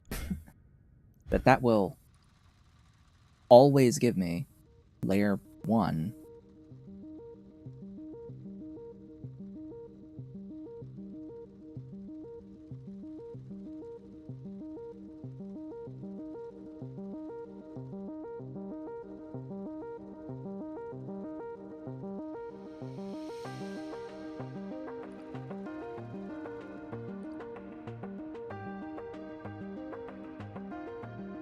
It would be useful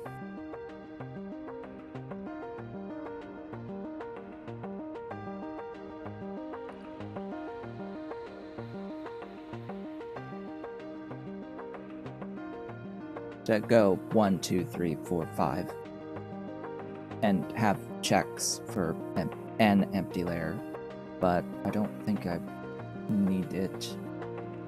So while it's interesting that is there and that exists as a way of doing that without any of this processing, the fact that they start from the top, separate the top layer of the shape. I don't really think I like it all that much. Because the top layer is going to vary.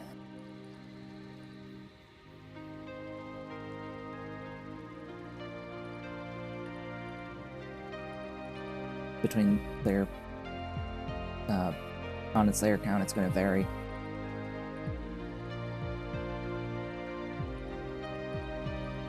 I would like the certainty of knowing exactly what layer each thing is.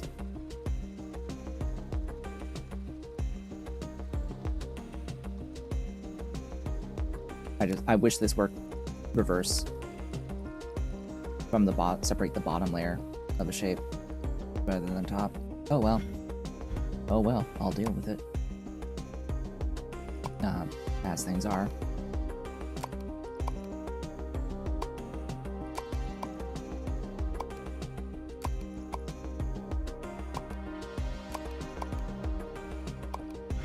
One, 2, 3, 4, and 5. Where 5 is actually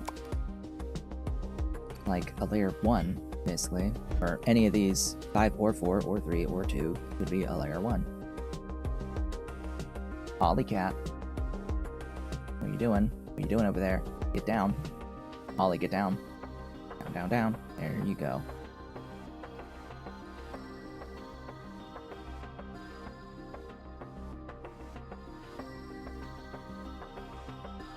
What I do know is that this object, when created, will need to stack on top of the next object as created on the next, on the next.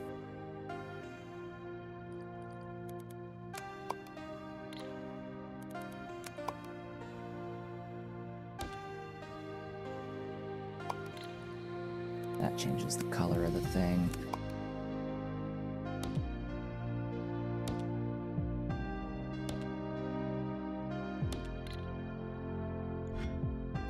And the colors need to be brought over here, onto all of these.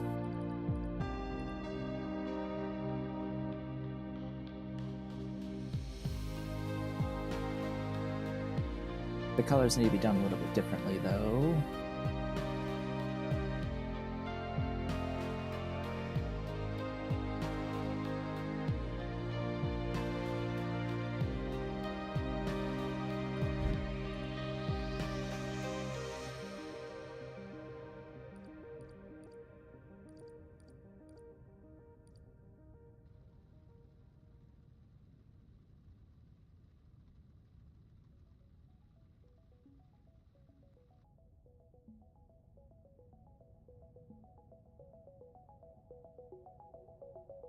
The colors don't need to be this complex.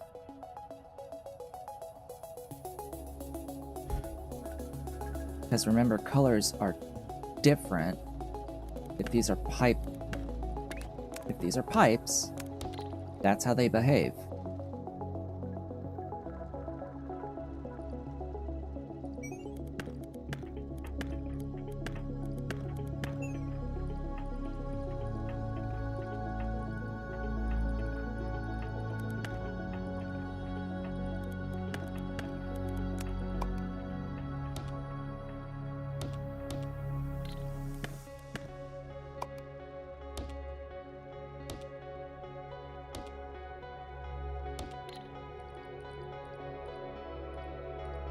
They behave as a belt, and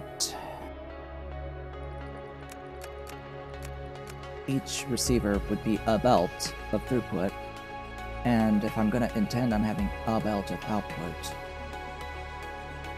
yeah, I am just going to need these 4 per layer. Per layer. Per layer.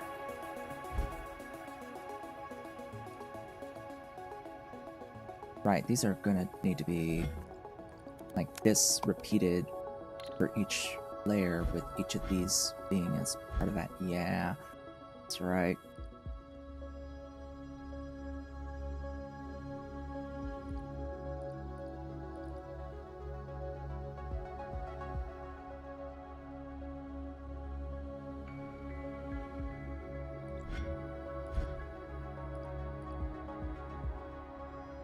I'm just thinking about how I would route the colors.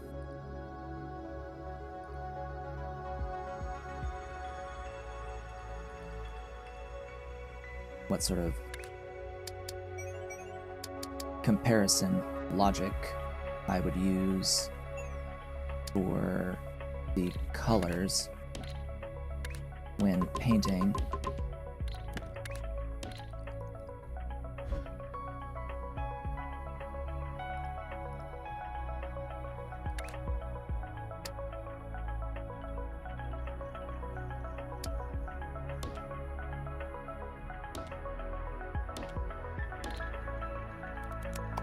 So this is going to have to take in these 4 inputs for each color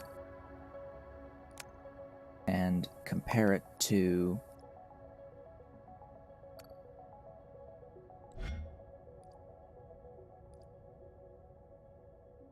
well, what I would want is for it to pick from these 5.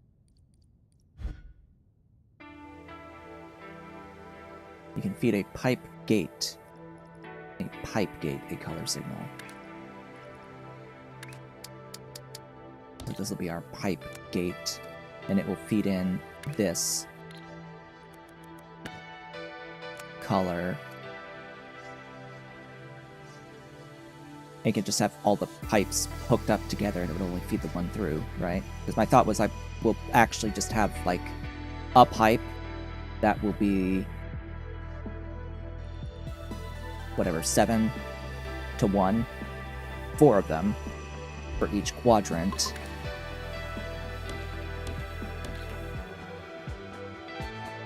And then whatever the input signal is the only color that I'll output. That sounds fine.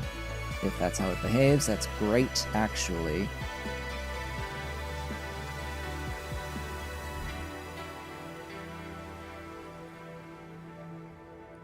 Alright, I think I want to actually just translate this into belts and actual pipes.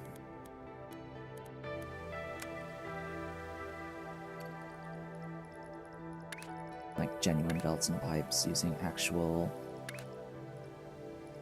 filters and pipe gates. Because look, the signal's on the other side compared to the gate. Pipe gate, gate.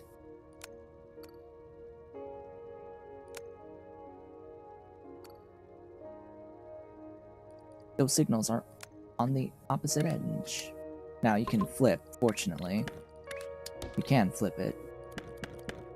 Ah. Just like you can flip these, I would hope, yes. And this guy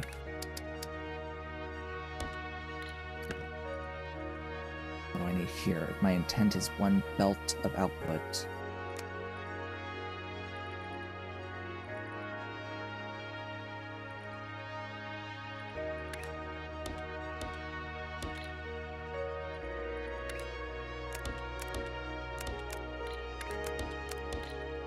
These are 1-to-1.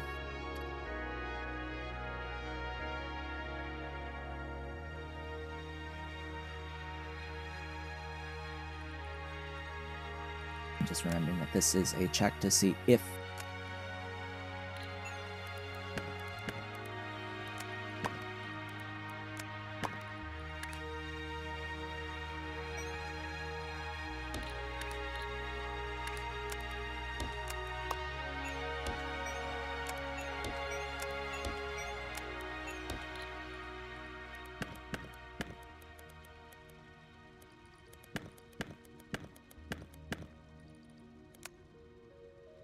the thing is a circle, basically. That's the check.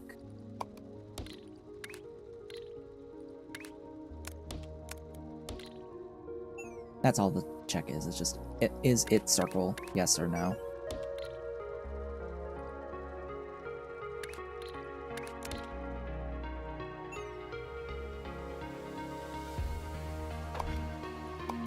And then, is it square? Is it star? Is it diamond? Oh, goodness. And then only the ones that are true go and get colored, and then they get correctly rotated to the position and stacked to make the shape. Because that seems like that would be more universally fine. Of course, this isn't using any of the tricks for swapping. It's not efficient, but it'll work.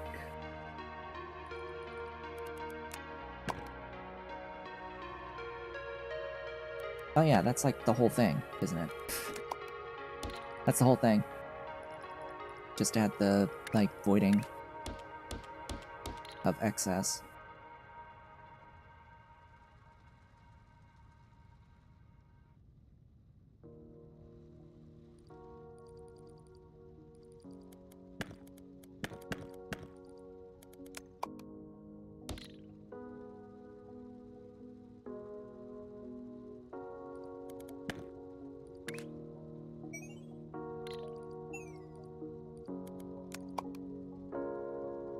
Oh. Right.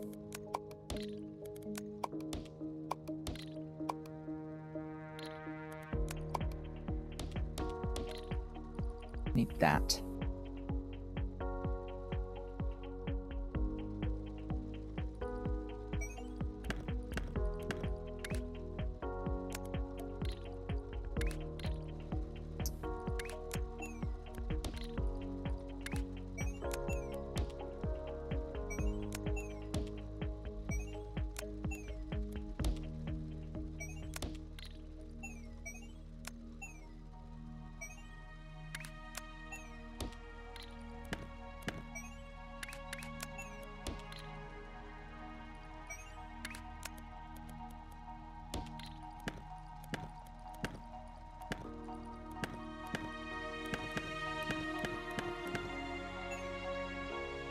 Yeah.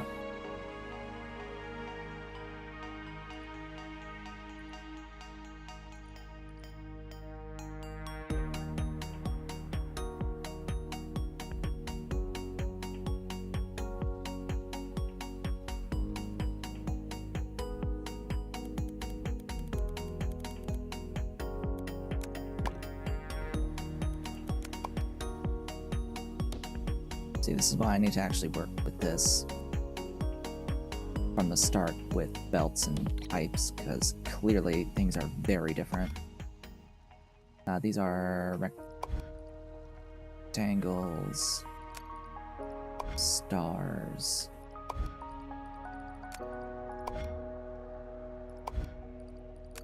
and the gears. So each one of these will be a different input. It'll be a different quadrant of the layer.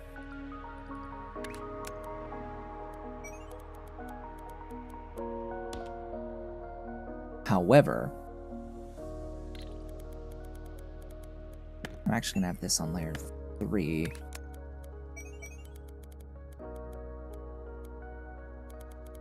Because it needs to go.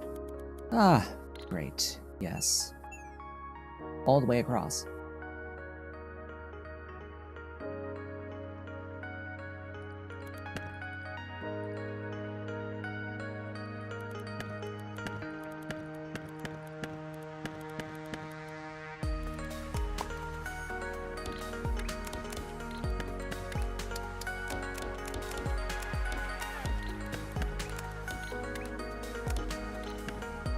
Ah.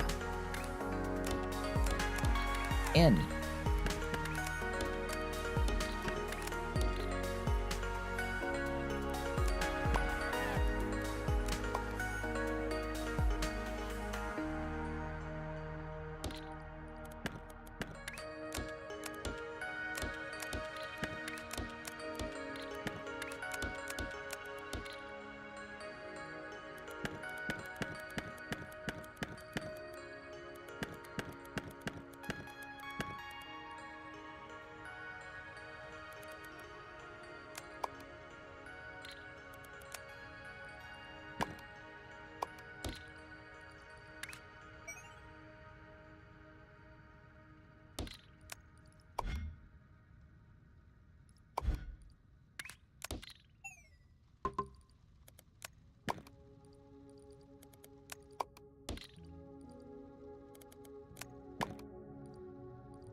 This, copy, paste.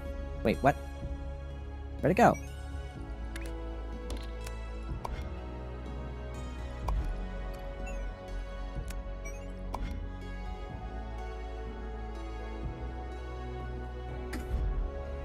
There.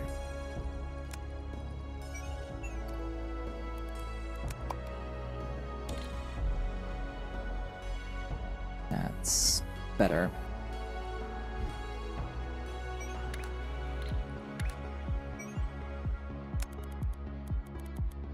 Still a little low, but whatever.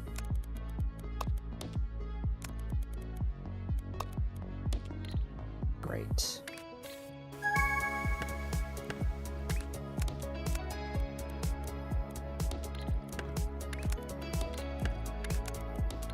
Oh hey, a milestone is done.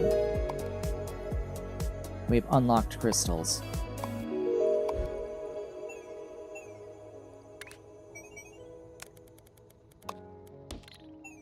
Does this even work? No.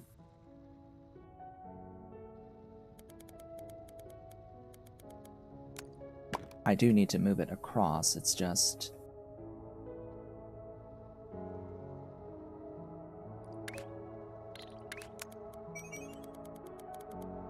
Let me put it to you this way. If I have that like that, I go down to there. Like that. And then I have this. Actually, then I have this. Well, then I have to go and do this offset here. Because I can't have this like that. In the alternative, I go down and over.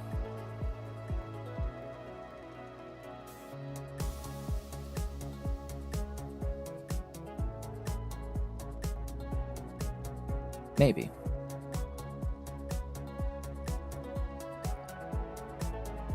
That might be the answer.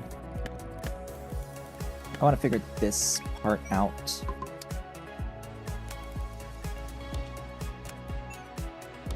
And then I will...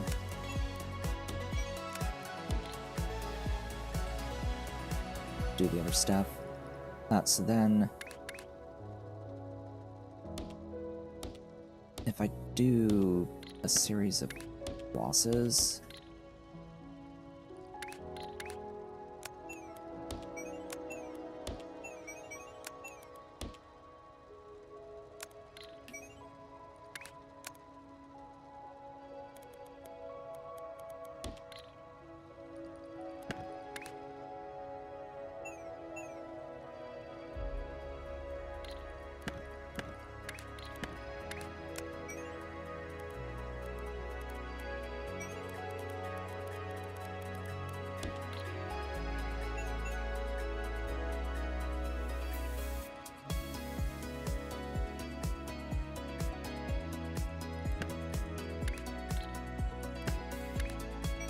See, it overwrote.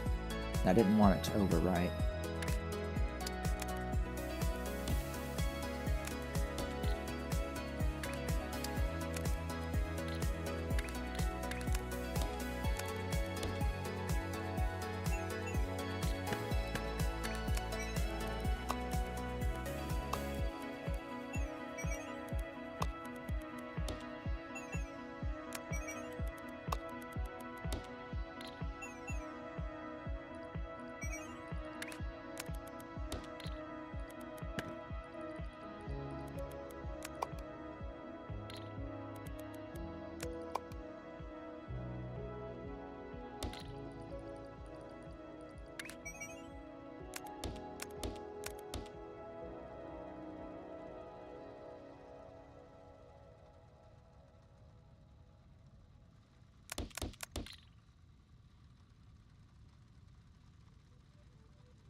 Yeah, so with the belt filters working similar to the pipe filters, where you can put in a shape and have it filter out the shape, that doesn't exactly work here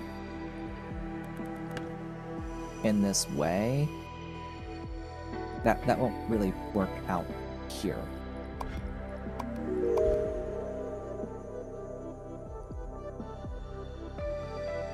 And I hope the reason is obvious. I'm looking for quadrants specifically, and it would look for that as the whole shape, and yeah. Now, if I was feeding in quadrants, maybe part of me is thinking maybe this actually works out better if I feed it quadrants.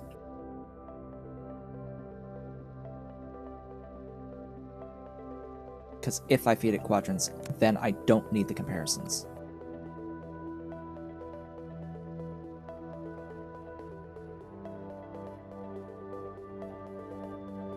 Because the whole point of this comparison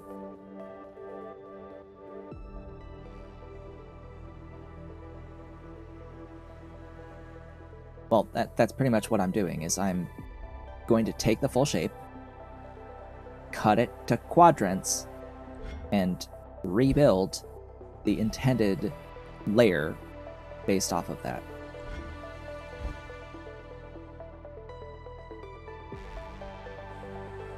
And so if there's a null on here, then it won't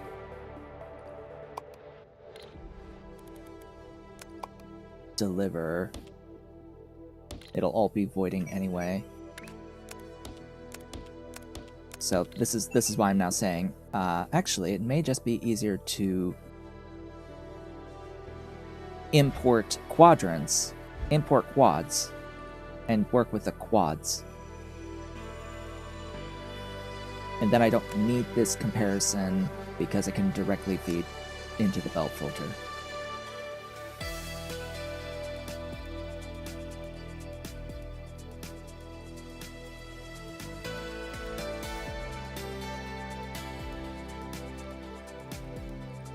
Now this shape is a full uncolored star.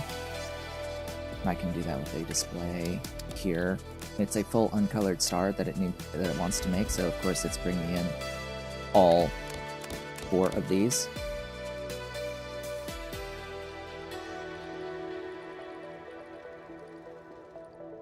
Of course, then I need to figure out, okay, now what's what rotation?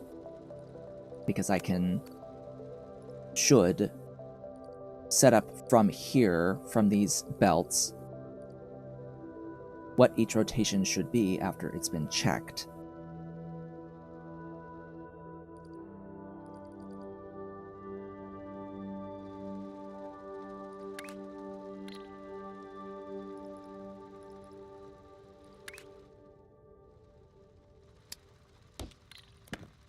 So let's go ahead and, since I'm dealing with real things, think about this. So this takes out the northeast quadrant, And what am I checking? I am checking the northeast quadrant. So the first one doesn't stay rotated. The next one needs to undo. Oh, it's the dude. This shape is sus. Just a little bit.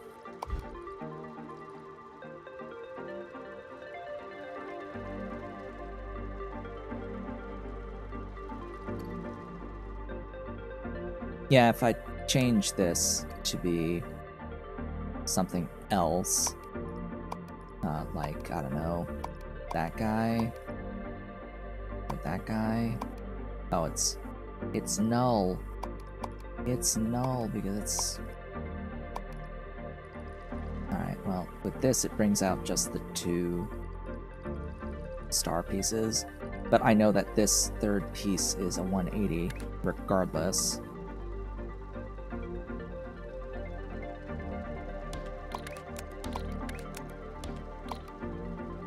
Like, I know piece 3 is 180 no matter what.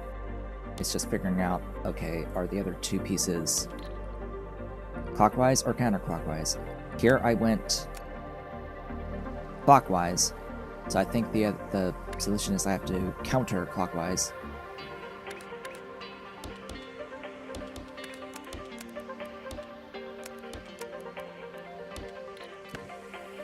To undo that clockwise rotation.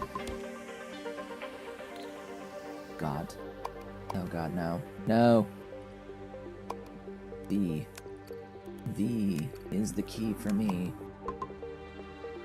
Oops, not you.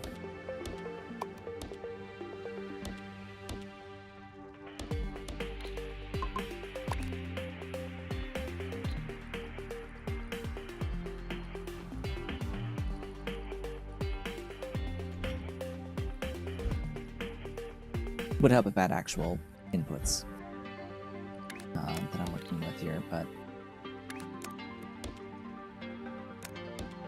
regardless, since I have now decided that I'm going to import quads for all intents and purposes, do I want to redo this?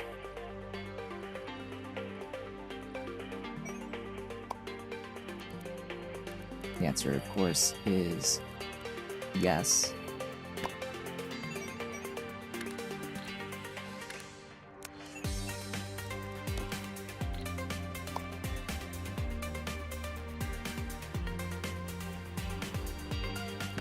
That changes where these crosses happen.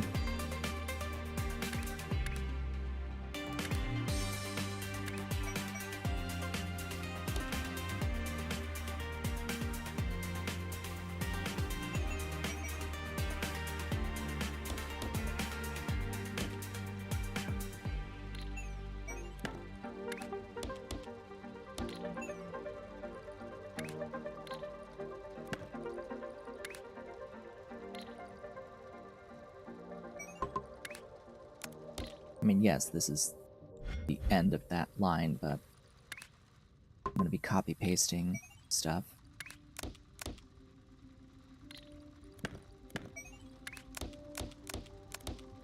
Bah.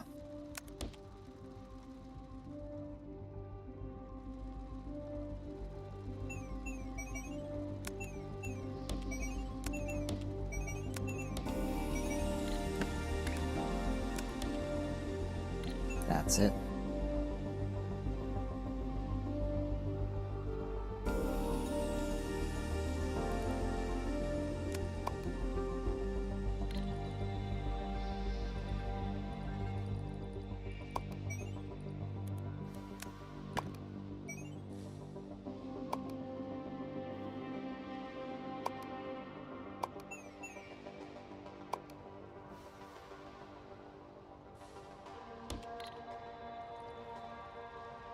That redid everything. Yes. Yes.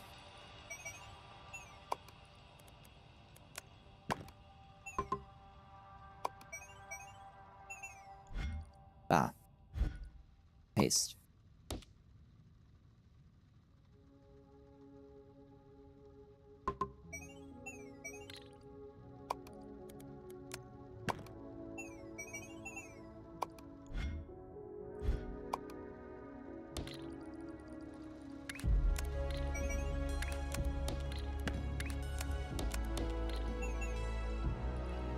That should do it. So these filters directly act as a comparison if you're giving it a shape versus the input. Input versus output shape is what you're telling me.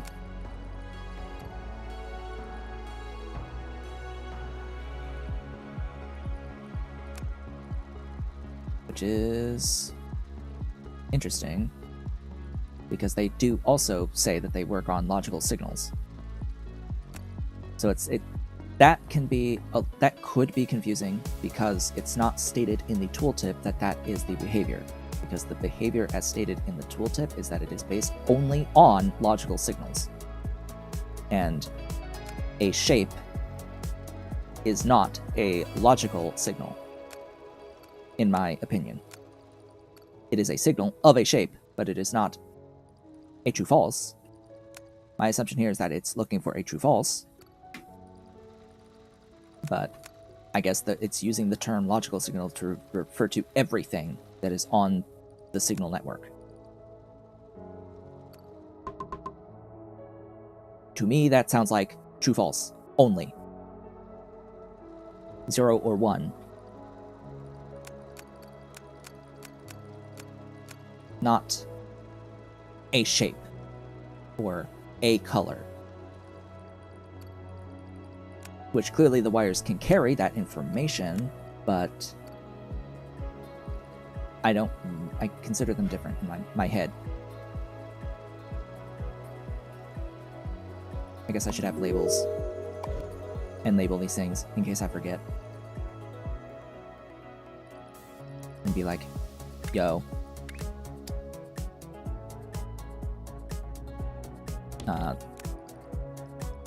Yeah. Input quads. Input quads.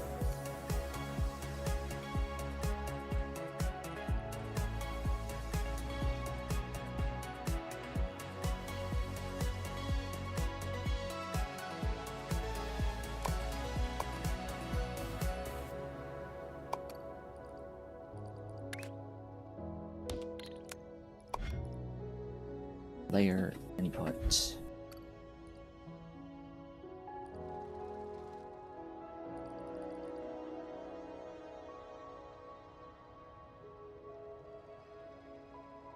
Now, paint before stacking. So then, I need to think of the next step, which is the pipe logic for painting. And that means I'm going to use my linear painting blueprint here, times 4. Oops. That these will input into. Whoops. If and only if it needs to be painted.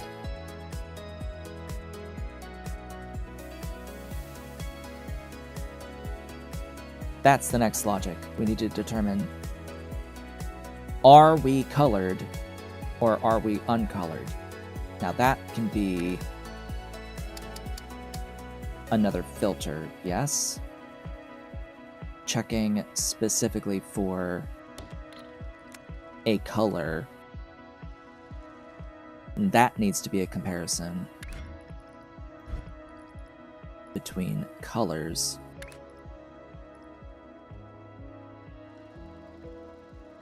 Color signals. And it needs to be unique per line. We're doing that like down here. But it is the next filter.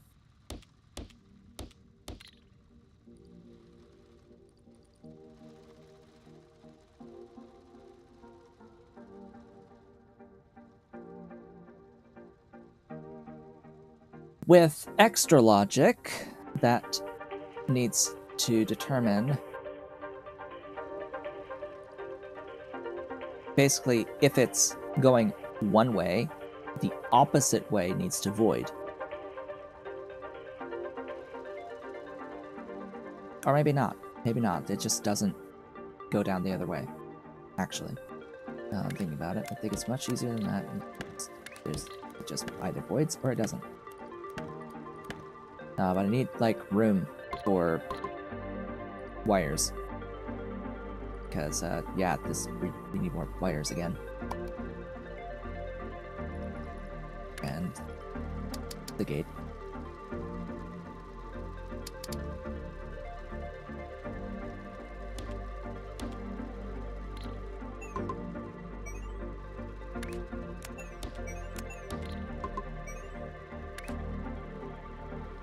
So the input will be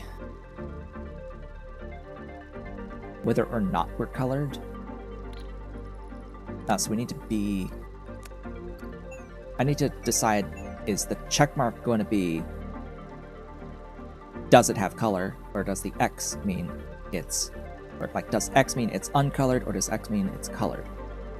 That's what we're trying to think, because this is either going to be an equal or a not. Are they going to be equal or not? Like, basically anything else. I can say that the not will send the anything else down the check. Yeah? That's how that will work. If I am specifically checking for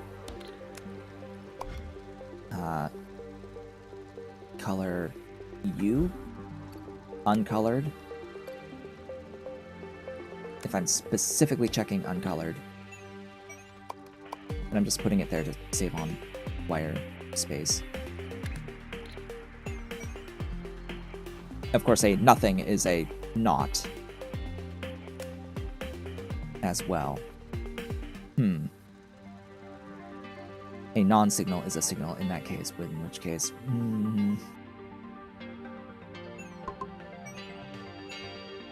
Is that what I really want?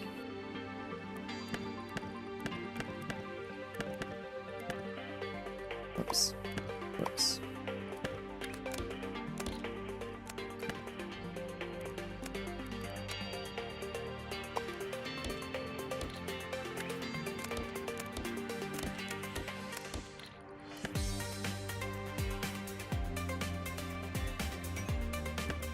Oops. Either way.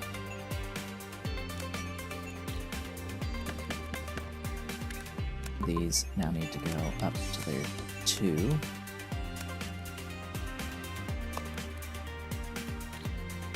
Either way, this needs to happen across all 4. So it's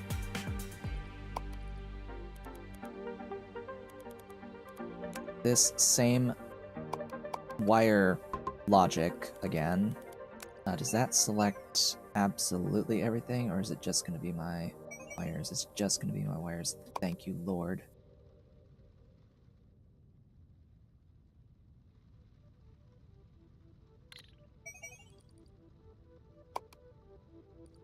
Now I need just actually the specific segment here.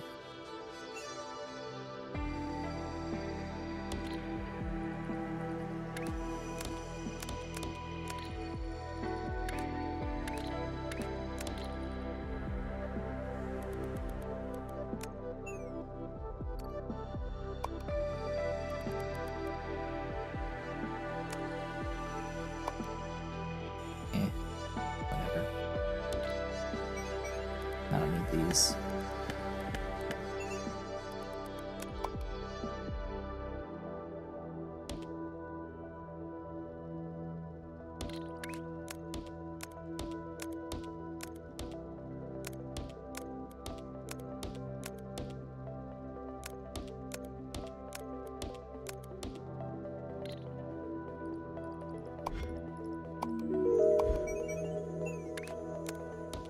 Now, could I have just gotten a blueprint for a MAM and use it? Absolutely. Oh, right.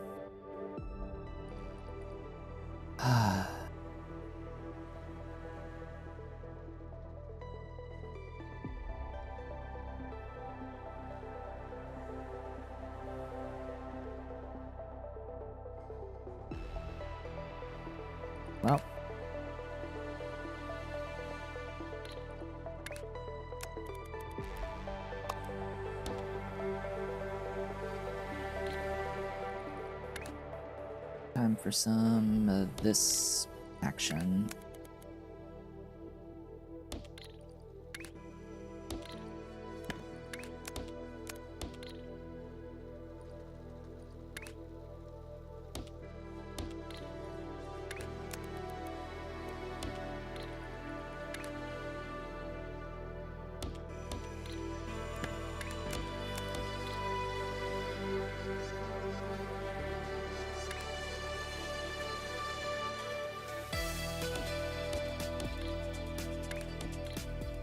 Oops.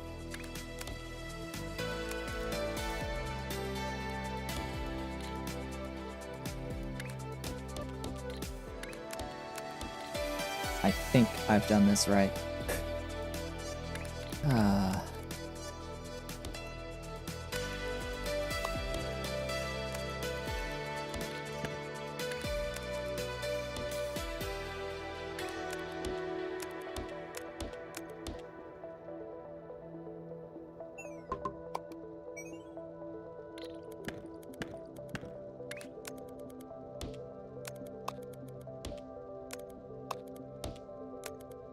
Remember in Shapes 1 where we had red and green wires?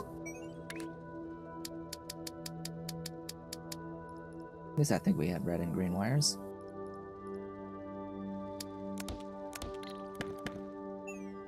I can see why they only have the one now, though.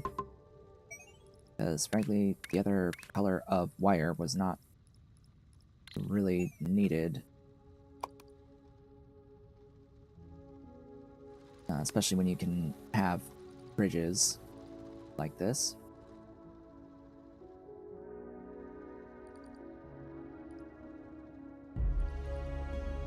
Okay, so what am I specifically looking for? So, in this instance, it is equal to, and therefore it'll come out this way because it's uncolored.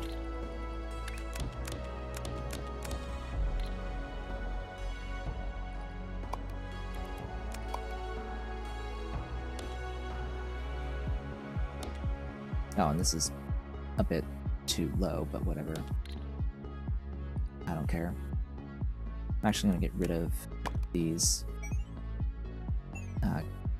because those will appear in other repetitions, I guess I could say.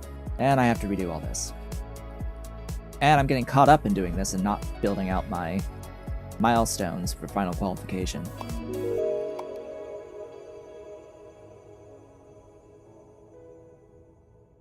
Do I want my MAM to do it? Do I want to build the MAM to build this?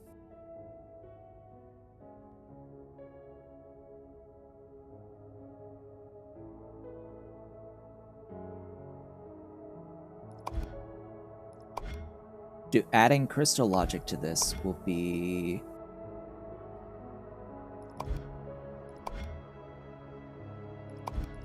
way more time than actually building the actual thing.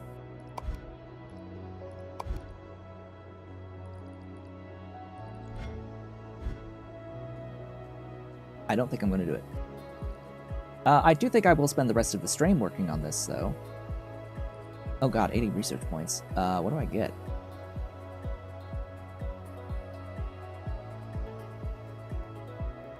That. I need 150 for the other speed bonuses. Boni.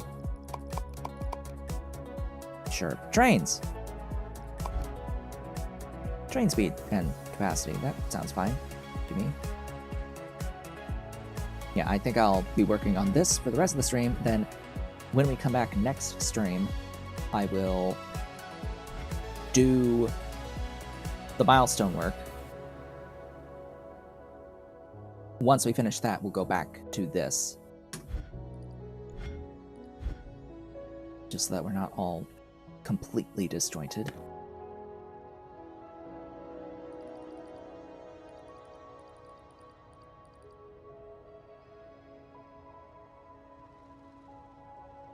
Okay.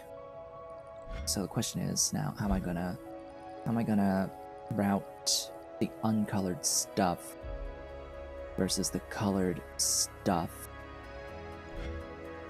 as well as doing the painting?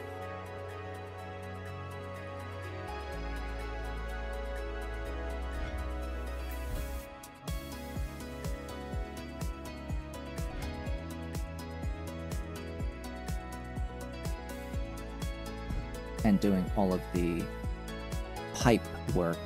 Next step of this is pipes.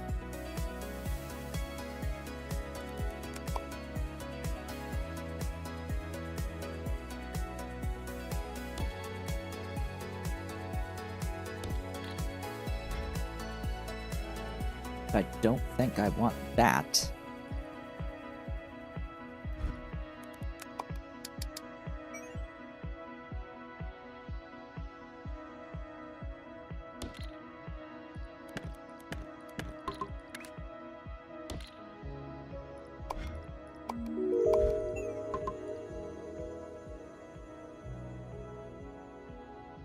One feeds 4 belts.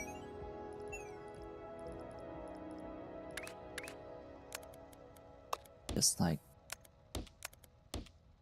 normal. See, I just can't forget. Can't forget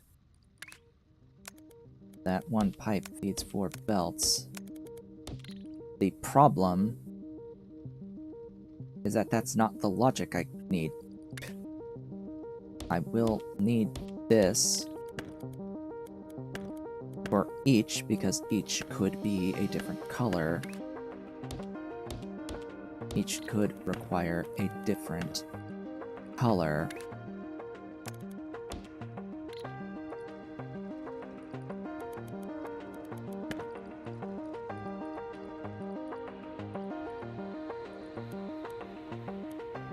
And these need to be back 1.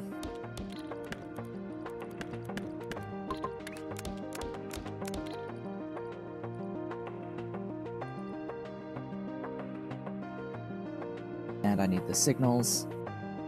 I actually need to bring in, very specifically, these signals.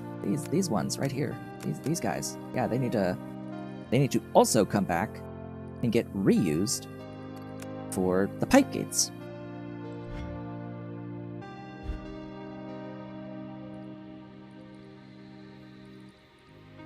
Where each quadrant needs to be checked for each color, or for the color that's intended.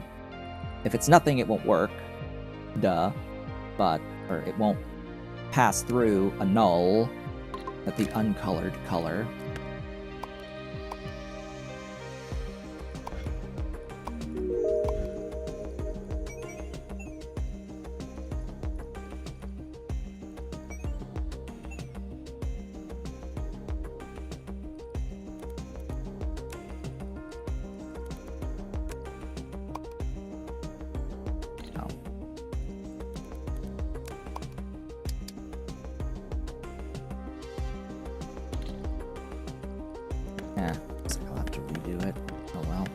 There's no direction to these wires either. It just says we're clear on that.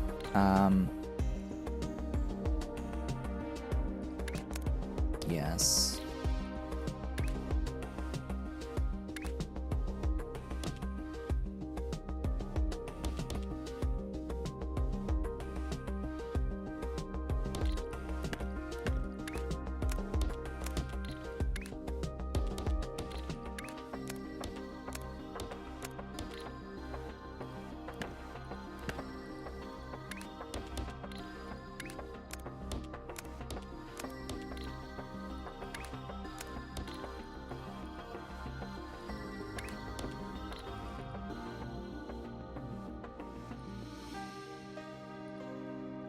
Except that this will be built a little bit differently.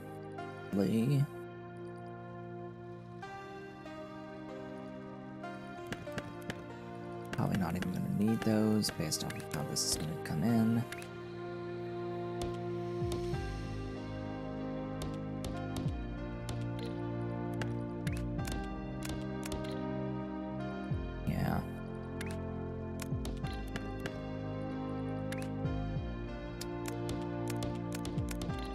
That's gonna be how it comes in, I think.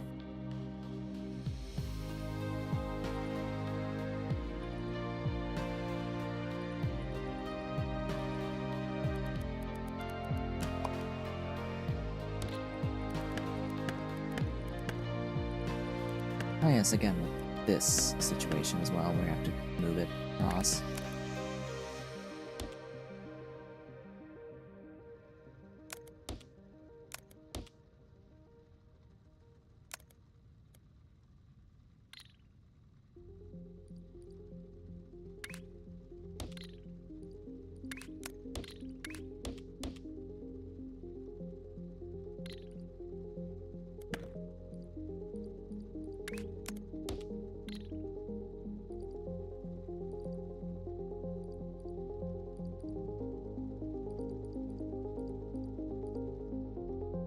That's exactly what I need it to be.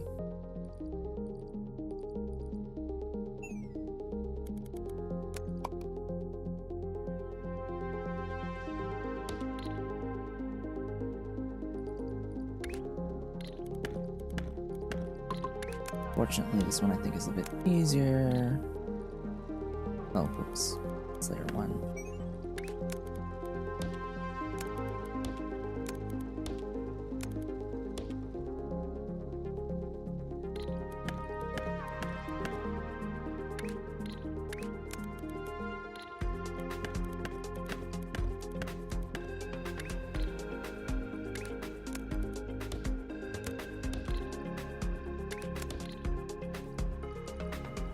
Houses. Oh.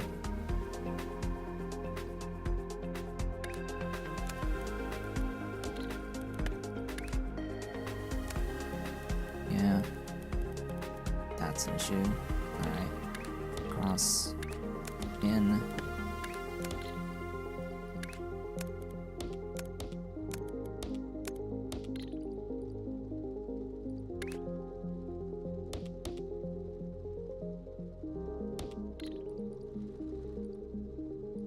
That should do it.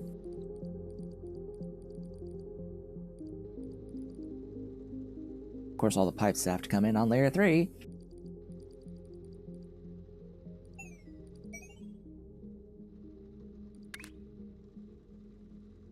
Alright, now how am I going to get all these? That way. That way. Oh.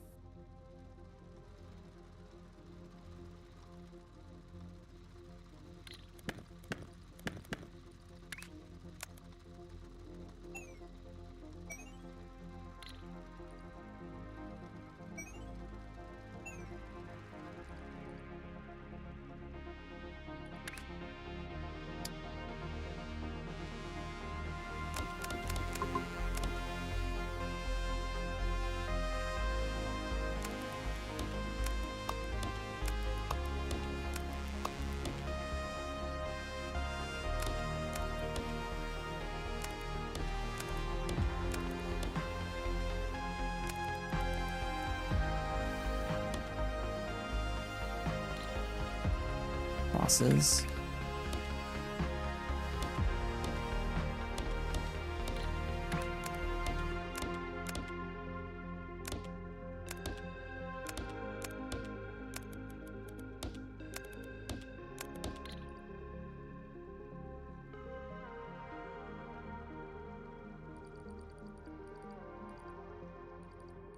All right.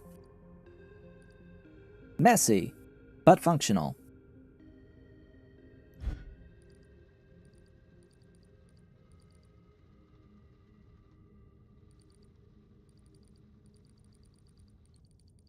Of course, for this specific thing,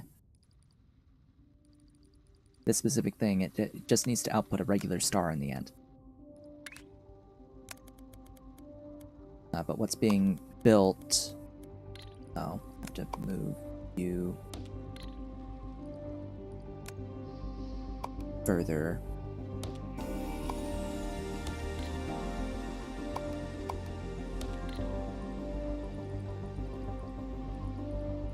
Or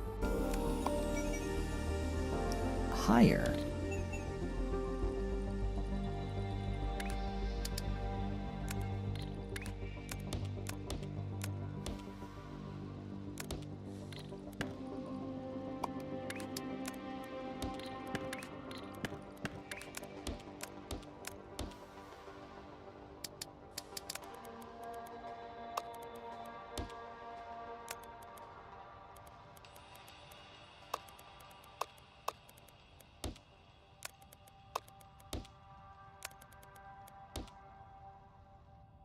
Oh boy.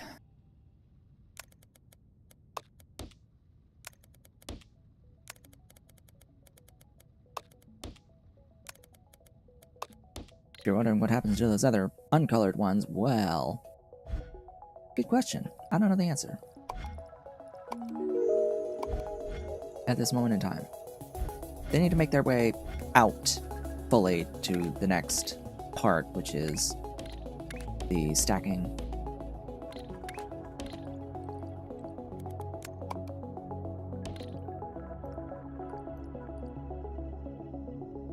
Yeah, and then output, actually, for that layer.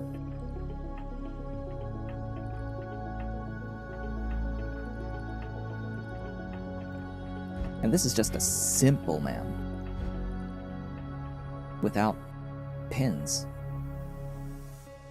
The hardest part is going to be feeding it, actually, now that I'm thinking about it. Once we get through this logic, and then we get everything stacked to form the complete layer,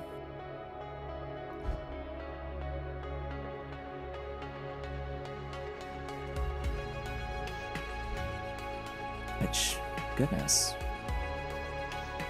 Am I actually almost done with this? Realistically speaking, because a lot of it's going to be just copy-pasting. I mean, yeah, move this out because I need to do the actual, like, cutting of the input pieces into quadrants. Because this is going to input quads of pieces. And all the colors, of course.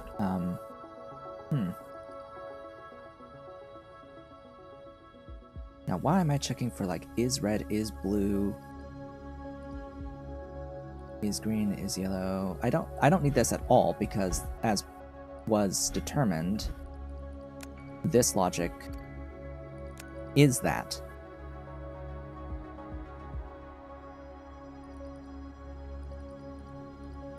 Yeah? This logic is this logic.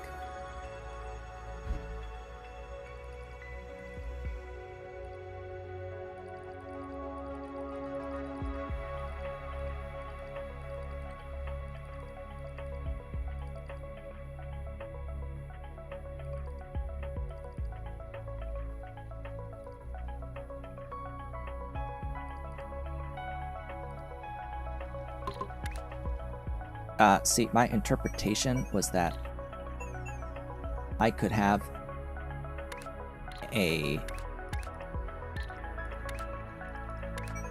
set of each type, color, all combined.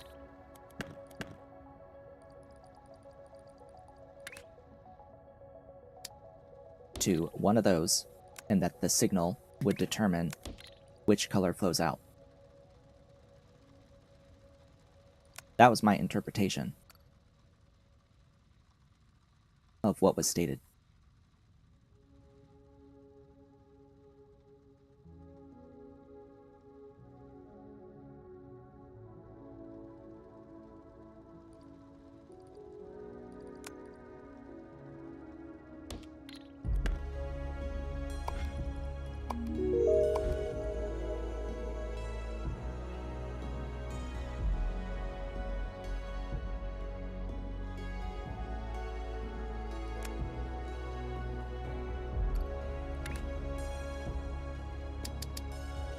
So it does actually need to be on each of those.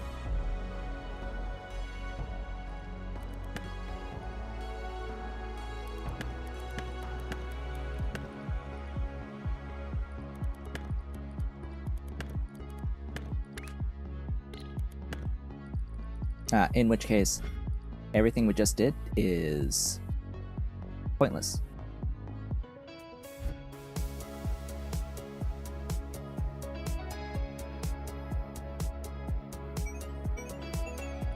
In which case, none of this matters that I just spent the time making.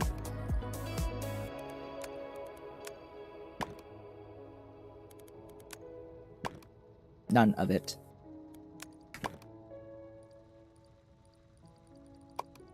Because that's not where that needs to be.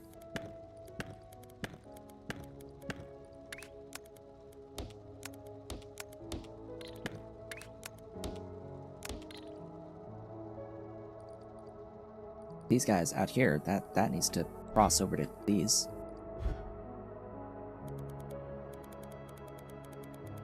I'm gonna delete all of, excuse me, delete all of this stuff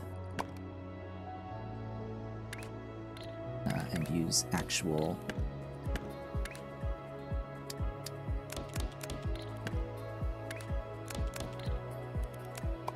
pipes.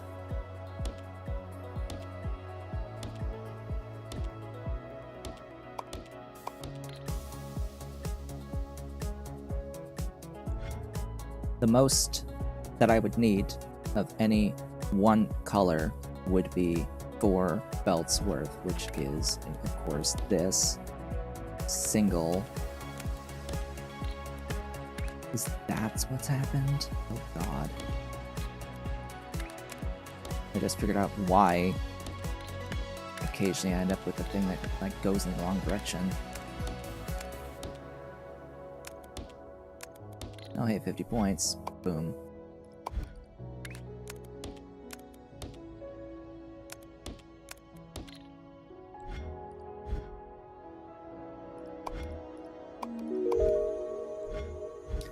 But actually, each belt needs a check.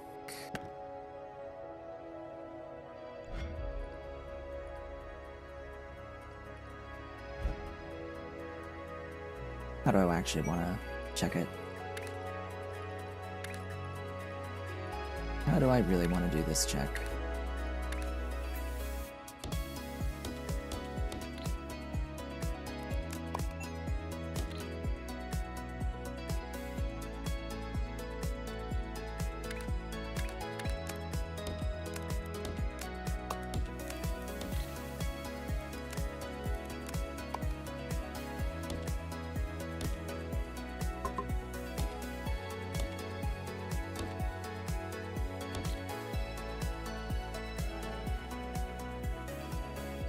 Because I understand that, say, the outputs, I'll be able to combine stuff. Now, I won't be able to combine these 4, but I'll be able to combine 1, 1, 1, 1, 1, all the way down 2s, 3s, and then 4s. And it will be the same signal to all 1s, to all 2s, to all 3s, and to all 4s of all of the colors. It'll be the exact same thing that I did here, except with pipes and colors.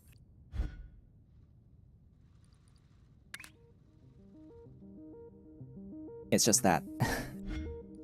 Yeah, it's gonna be odd.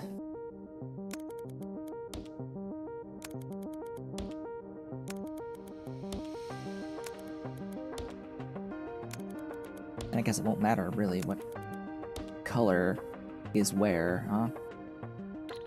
In this case, the actual input colors, as long as they're all provided, the exact position won't matter. Oh, and it's actually the same up here with all of these inputs, as long as all 4 of the types of shapes are input. It doesn't matter who's where.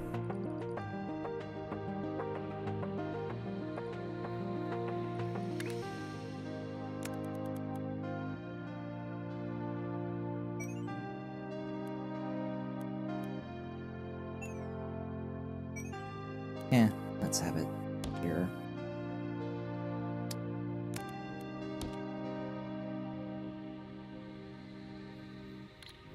Actually, maybe not. I think all the combining will be layer 2, but yeah.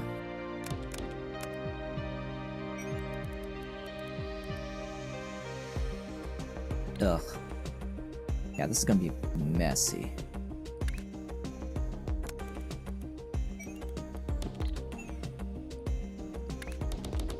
Whoops.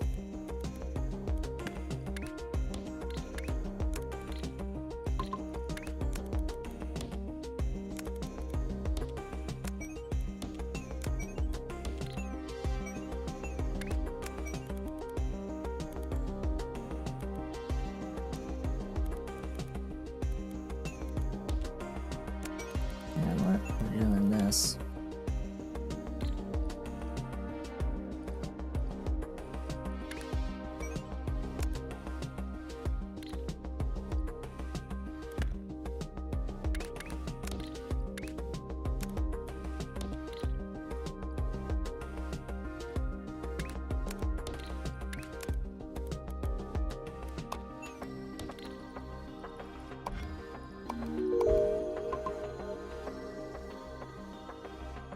And you know what? This actually is fine because it's just one.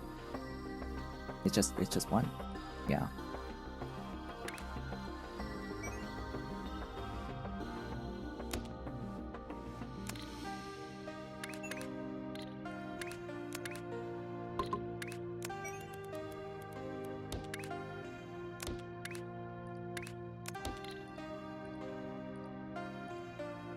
Yeah, that'll do. Or I could just go underneath from the beginning, but whatever.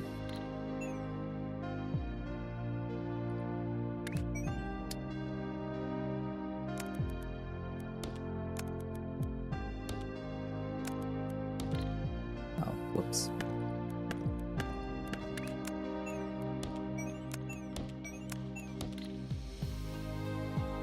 Now here, yeah, I need to have this guy be a little further out.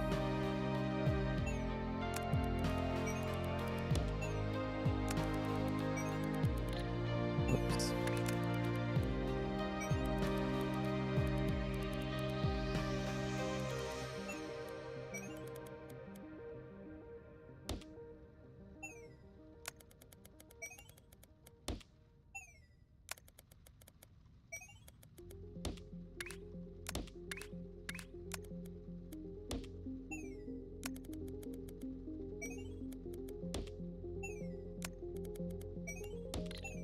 That will do for that, but I'm forgetting, oh, I need all three more. I need three more.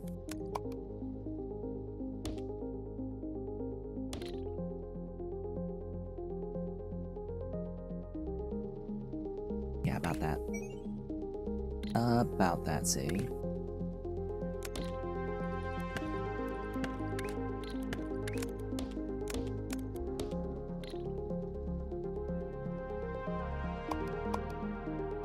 That. Oh, yes.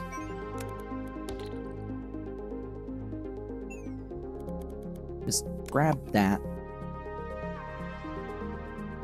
Paste it. I'll think about the wires separately.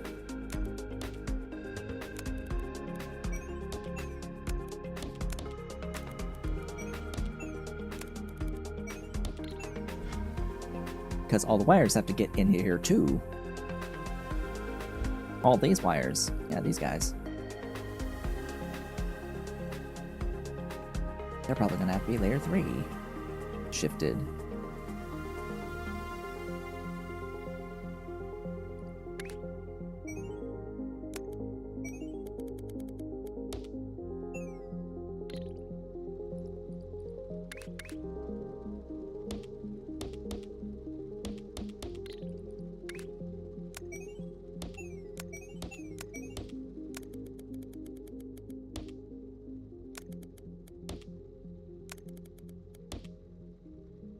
Okay, we're just gonna run it all the way across. Oh god, it's already 3 past 1! Alright, let's get this wire done quickly, this wiring done.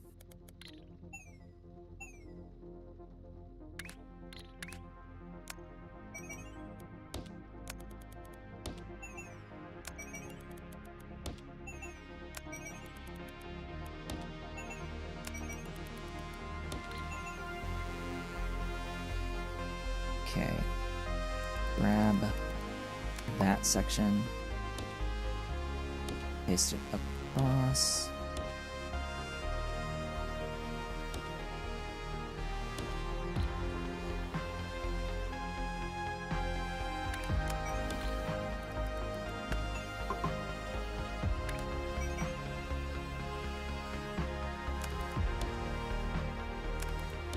First one's easy.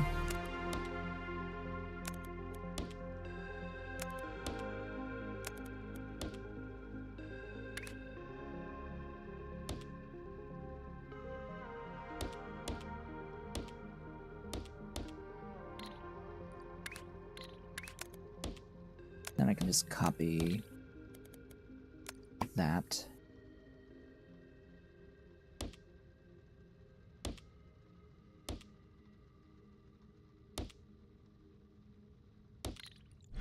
Woohoo. Now to get those 4 pipes to these. To all of these.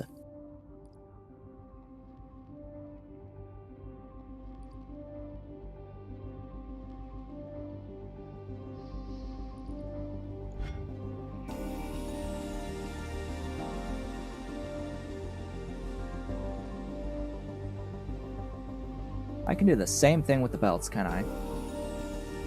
Because there can only ever be one thing in each position of 1, 2, 3, and 4 of these lines.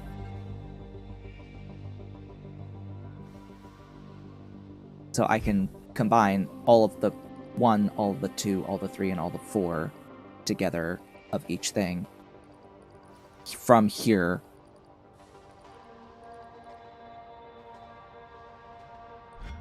To bring them down, and I only have to have 1 set of painting, not 4.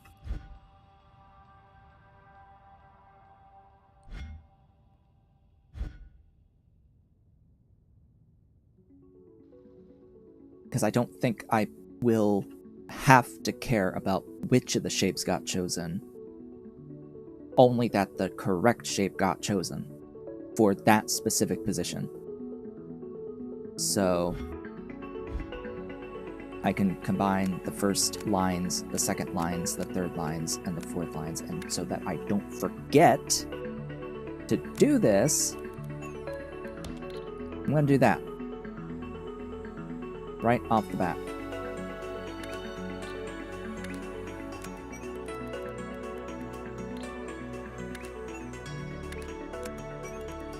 I'm going to do that.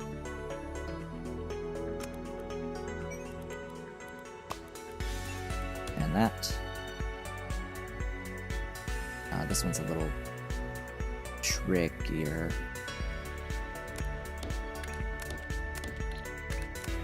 That.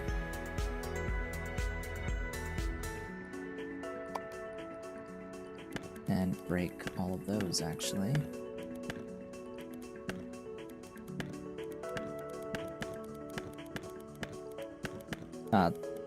The weirdness is that I'll have to do this twice, once for the colored stuff, once for the uncolored stuff, as separate lines, but yeah, I want that as my reminder, because we've reached the end of the stream for the day, folks. Oh my god, we've started working on a MAM, and I didn't think that I would do that today. And I have found it frustrating, but, you know, this is the easy part of this, like the actual making of the making and stacking of the multicolored pieces. That's the easy part. That's the easiest part. It is adding in pin logic and specifically crystal logic. That's going to be the really hard part. But I'm going to step back from this next time we meet so that I can do this Milestone 9, the Milestone 9 shapes. However long it takes to get through all 6 of these. At that point, we'll go back to this setup to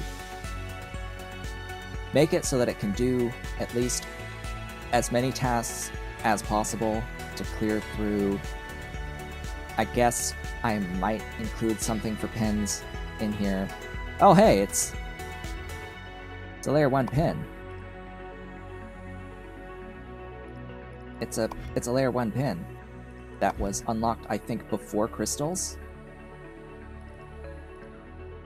So the game actually did have a task that straight up told you, make this. And I've showed how to make this. Yeah, and then it has those as well at the top. So I think I will try to have a setup that also imports pins and checks for pins on the layers and adds the pins, because I can separately make layer 1 pins, belts of layer 1 pins, and shove it into the thing, into the MAM, and have it be like, oh, is there a pin on this layer? Yes, no, maybe so. Here, I'll have this specific single quad pin dumped in that exact place. Which is the most inefficient way of doing it, but it is valid to do it that way. It will result in the correct thing. So it'll get through everything but the crystals. I'll probably do the crystals by hand myself, because I don't think I want to make a MAM that can do crystals. With that, I thank you all for watching. This has been Otaku Shepard. If you've enjoyed the stream, please be sure to do all the social engagement stuff down below. I'll be back with more on Sunday. I hope to see you all then.